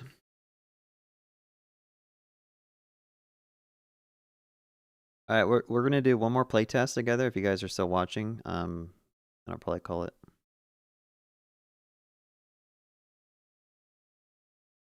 I have to babysit it a lot with my board game I tried making, but even then it types 3 times my speed. Yeah, I mean, I think AI can make you go a lot faster, but I think there's a lot of hype around it, and what I'm seeing is that there's still a bottleneck. The bottleneck is you reviewing the code. And you can try doing like multi-claude instances like I'm doing, and you can have it like add in and change different features all at the same time. But if you do that, you end up having like this huge amount of code you have to read through and understand and refactor it. And then sometimes one feature will break another feature. So then you're like, okay, well, I could use like GitHub work trees. So I could have these different features be applied to different work trees. But then now you're like context switching, checking out these work trees to test it out and reprompt it and switching back to a different work tree. And I found sometimes like the best approach is just have one Claude terminal open, ask it to implement your thing, go and like read something, like you can go and read a web development blog, you can go and watch an educational video. And then when it's done, you review the code, you reprompt it to refactor, and kind of do it like one feature at a time. Because this stuff will slip away from you. Like your whole code base just slowly slips away from you. You don't know how anything works. Everything is super like spaghetti code. You got stuff that's copied and pasted everywhere. And so I think my approach that I like doing is just have it do a feature, and then refactor if necessary, test it out as I'm doing this. And then if everything seems good, commit it, and then move on to the next feature, right? Like there's a bunch of hype around like moving as fast as you can, but you're just going to add a bunch of tech debt to your project. And imagine if your team has like multiple developers doing this. So you have like multiple developers all doing multi-cloud instances, adding a bunch of features and fixing bugs all at the same time. There's just too much code getting shipped, and there's no way you're going to actually like thoroughly review it. But for some projects and some teams, maybe it's fine, like not reviewing the code, maybe that's okay. But I would bet money that there's a certain breaking point where it's like, you just have these weird edge case bugs all throughout your code. And now you're spending all this time and tokens like trying to have Claude fix itself.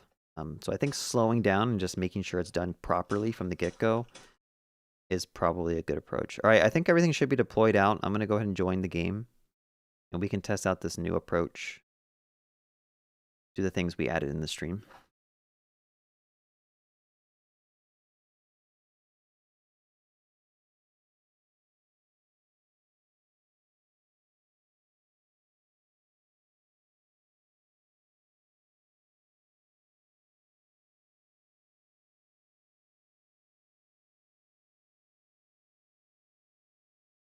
All right, Assault Rabbit, you want to go explore in oh shoot.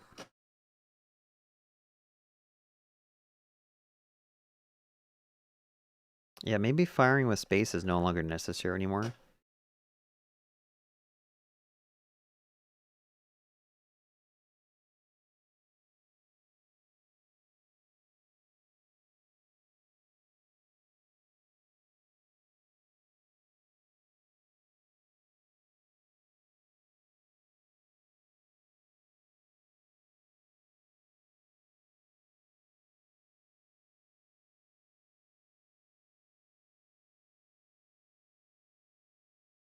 All right, let's work our way to the F. You guys want to go to the F? I think that's the farm. There should be a good weapon down at the farm, so we have to go this way.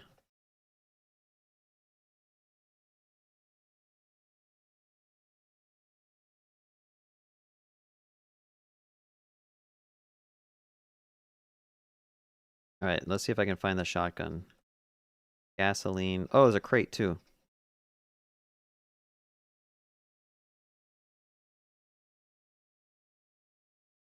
Has anyone found the shotgun? I find shotgun ammo down here. Oh, shoot. Yeah, I definitely enjoy the changing of, like, requiring you to have a torch. It just makes it... just ups the ante a little bit. Yeah, there's no shotgun here.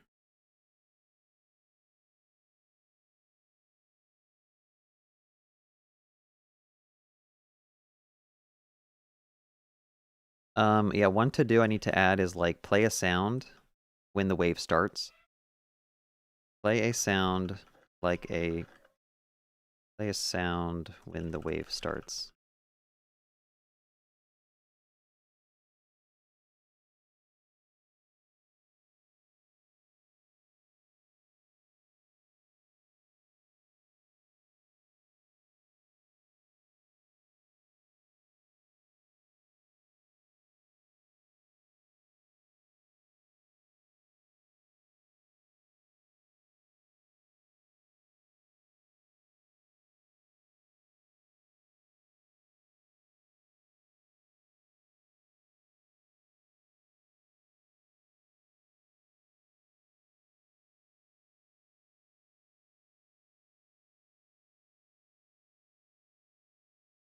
Yo, there's too many pistols, though. Okay, we can actually make some sentry guns if you guys want to check that out. So I'll put a sentry gun near the center.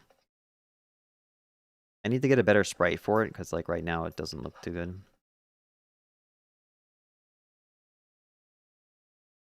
Make sentry guns, you can make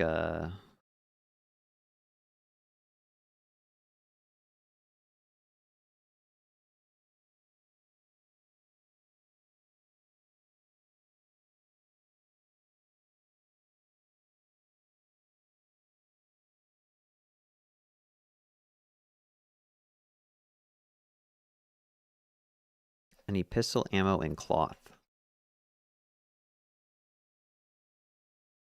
Oh shoot. And we got a torch.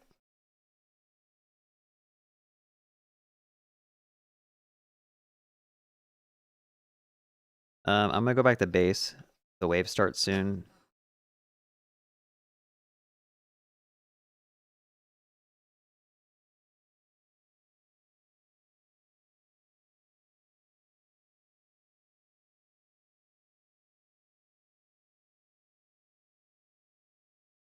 Alright, we can shoot these gas cans when they start swarming in.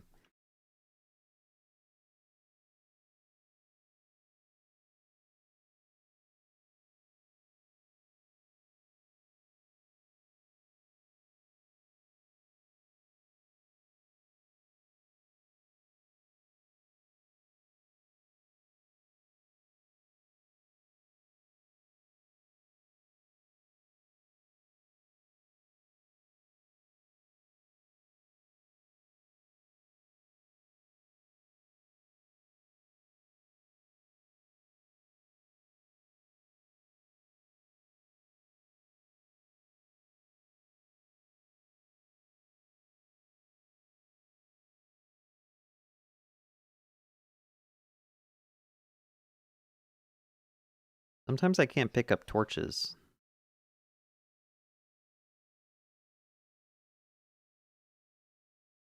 Oh shoot.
I think showing the crates on the map would be pretty good too.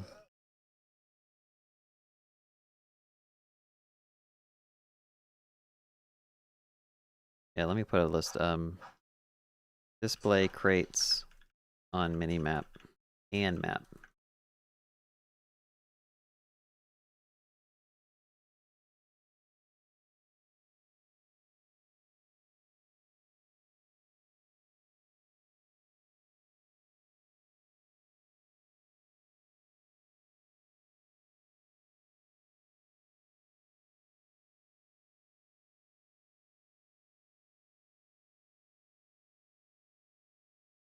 The I feel like there should be a hotkey to quickly switch to a torch. Like that's how important it is now to make sure you have a torch in your inventory.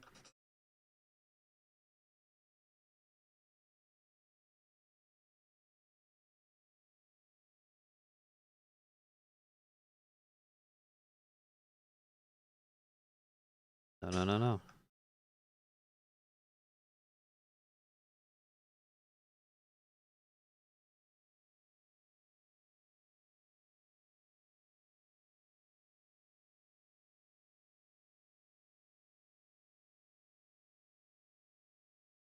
And there's so much extra weapons laying around. Like, you get to the point where you looted so many zombies that there's just, like, so many pistols. Like, what do you do with all of them?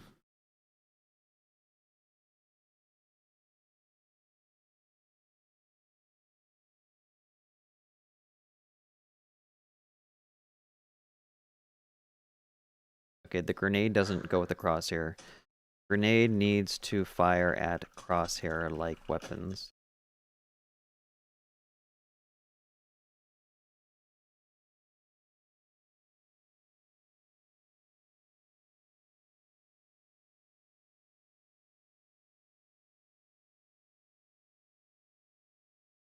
Oh, I got the flamethrower.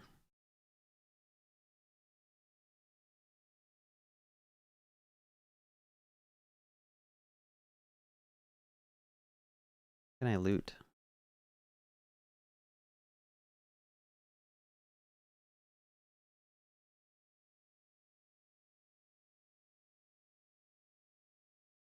Yeah, torches aren't stacking. Torches don't seem to stack, but they are stackable.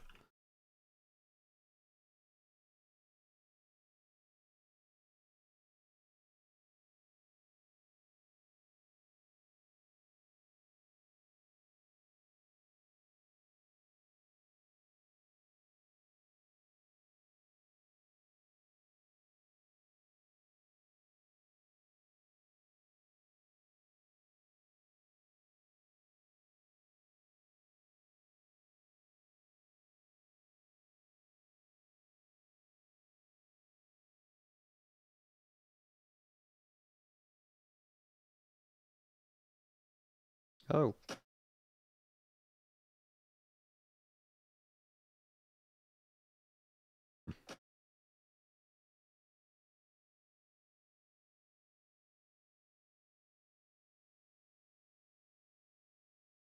The crosshairs are still a little bit off, I think.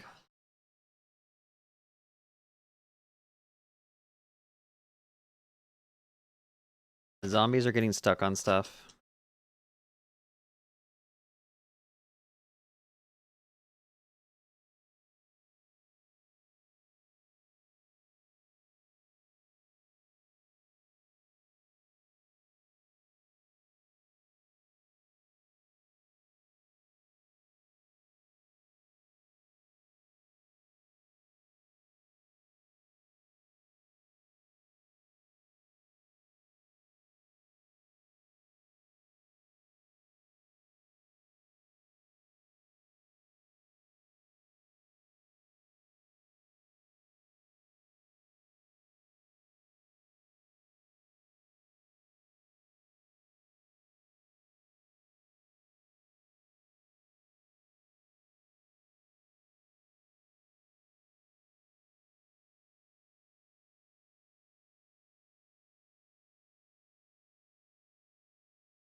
Crap, I don't have a torch.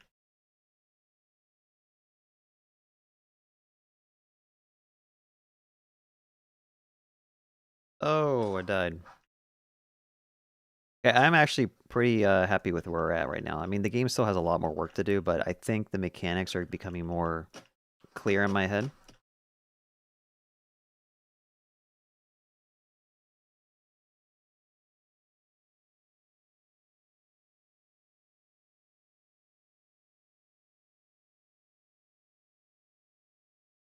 Oh, I guess everyone died, so the game restarted. Or something. What just happened? Did it just respawn everyone at the start?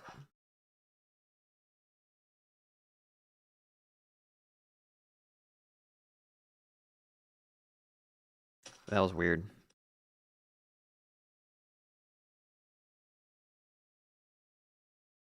Yeah, okay, so I think when the when game ended, it never reset the wave timer.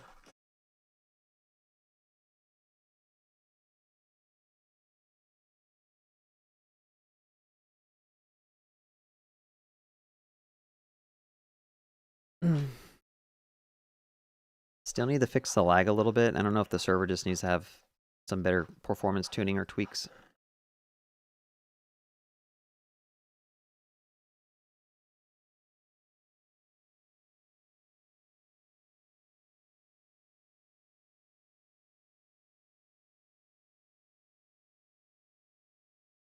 I guess what I would like to see more though is like people building more spikes and walls and putting it around the main base. Like it's still just not happening.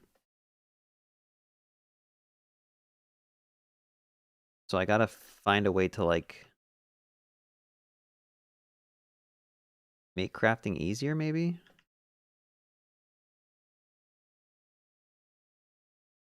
Because like these spikes, they never kind of go away. So if you just put spikes all over the map, when the zombies walk over them, they automatically get hurt.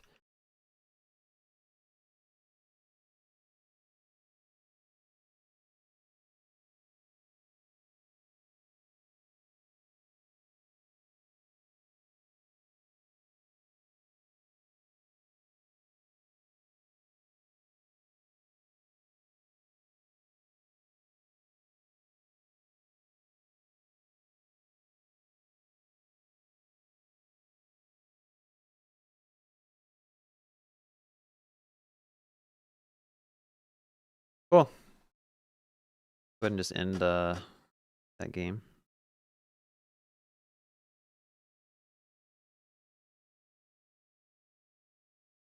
Healing, you have to press Z to heal. Walls are bad because they block movement and spikes are too weak. The game never ends because everyone responds immediately. No ammo in this game. Yeah, maybe spikes should do more damage. Oops. Alright, I'm just gonna write down like your comments because at this point you're my main beta tester.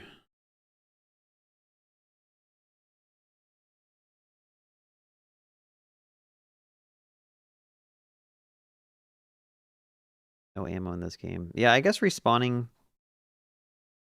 Maybe if you die, you should become a zombie. Because now, like, okay, who cares if you die, right? You just respawn back in the campsite, and then you just go back and get some new weapons. But I think if you do die, like, you become a zombie, and you have to go around just hunting humans. Let's see what other comments there are. The best thing about AI is it massively speed up my learning process as well as my development time. I think the problem right now is that they always try to one-shot everything. I remember before AI, when you stumble upon a problem that is really nice, niche to your use case, you really have to dig deep into the different websites and forums to just get a better idea how to solve it, yeah. Now with AI, I just have to let the AI help me gain more context of the problem and try to solve it together, not fully relying on it, still learning at the same time. AI is terrible with niche problems because of the lack of training data. I guess we have to define what niche is. Did you ever play Darkwood? That's a fun top-down horror survival. Not really wave-based, but maybe something to pull inspiration from. Darkwood. Okay, let me check out the game called Darkwood. Also, are there zombie types? I'm thinking explosive. Yep, we do have an exploding zombie. We have a leaping zombie. We have a spitter zombie. We have a bat. We have a tank zombie. We have a slow zombie. Like, there's a lot of different zombie types. I think just it takes a couple of waves before they start spawning. Like I incrementally spawn the different types. Maybe a ghost that has to be shot in dark are only stabbed zombies who immobilize you if hit. Oops. Yeah, those are all good suggestions. I'll write them down. I'm not sure. It's always good to prototype with these things, you know? That's good enough for me as I'll be having more direction on what I should do next to solve that problem. Pre-AI, you're going to be on your own. That's why Googling research is really valuable underrated skill hiring during this time. Yep. Right now, actually, AI use case that are being used in the real world is organizing data, summarizing data for you to consume, RAG chatbot, meeting notes, other use cases, they are sloppy. What's the difference between the bottom bar and sidebar? The bottom bar are the items you have in your inventory. If you've ever played Minecraft, like that's the bottom bar. The left bar is your crafting. So if you have 3 cloth, you can craft a bandage. If you have 1 knife and 2 wood, you can craft spikes. Or you can craft a sentry gun.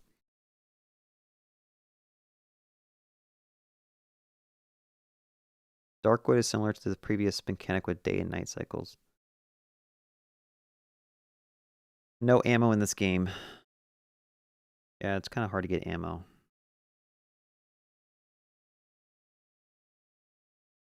Anyway, yeah, that's about it. Thank you guys for joining. Hope you guys enjoyed. I appreciate you guys beta testing the game. I got a lot of insight as to like how to make this feel like a fun, more enjoyable game when you're playing with others. I still think I need to figure out the mechanics to really force people to build a base. Like right now, that's still not happening. And maybe it's just making some of these things more useful, like the spikes causing more damage, the sentry gun could shoot faster or be easier to craft. I am curious if you guys like the torch mechanics. I'll do one last poll. Start a poll. Do you like the torch mechanics for exploring?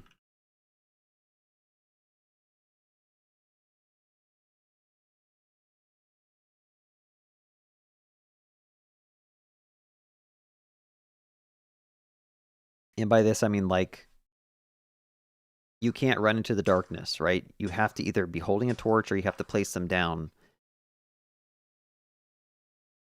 So it kind of makes it a little bit more sketchy to like just be running around.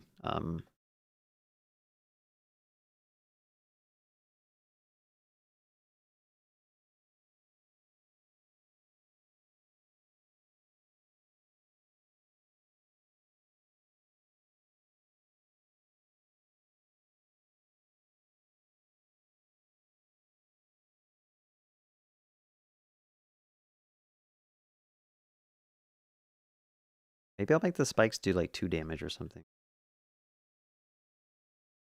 Also, the sentry gun, I need to get a different design for that. So it's like apparent, because right now there's just pistols everywhere when the game's playing. Okay. So, seems like the people watching at least like the torch mechanics. Maybe have a mechanic that force you to base or defend the base. Yeah, that's kind of what I'm trying to, still can't type M in chat. Yeah, I'll fix those.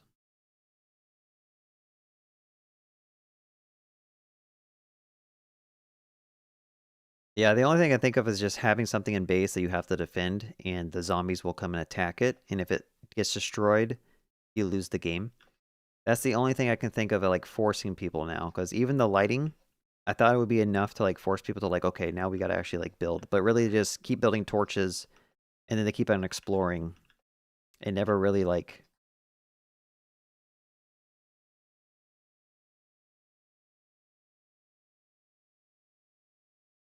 Anyway, all right, thanks for joining, guys. It's been like 2 hours and 7 minutes of streaming, so I'm gonna end it here. Hope you guys enjoyed, and probably try to stream again soon. I'm gonna fix a lot of these bugs, and then I'll get them deployed out at some point. Have a good day, and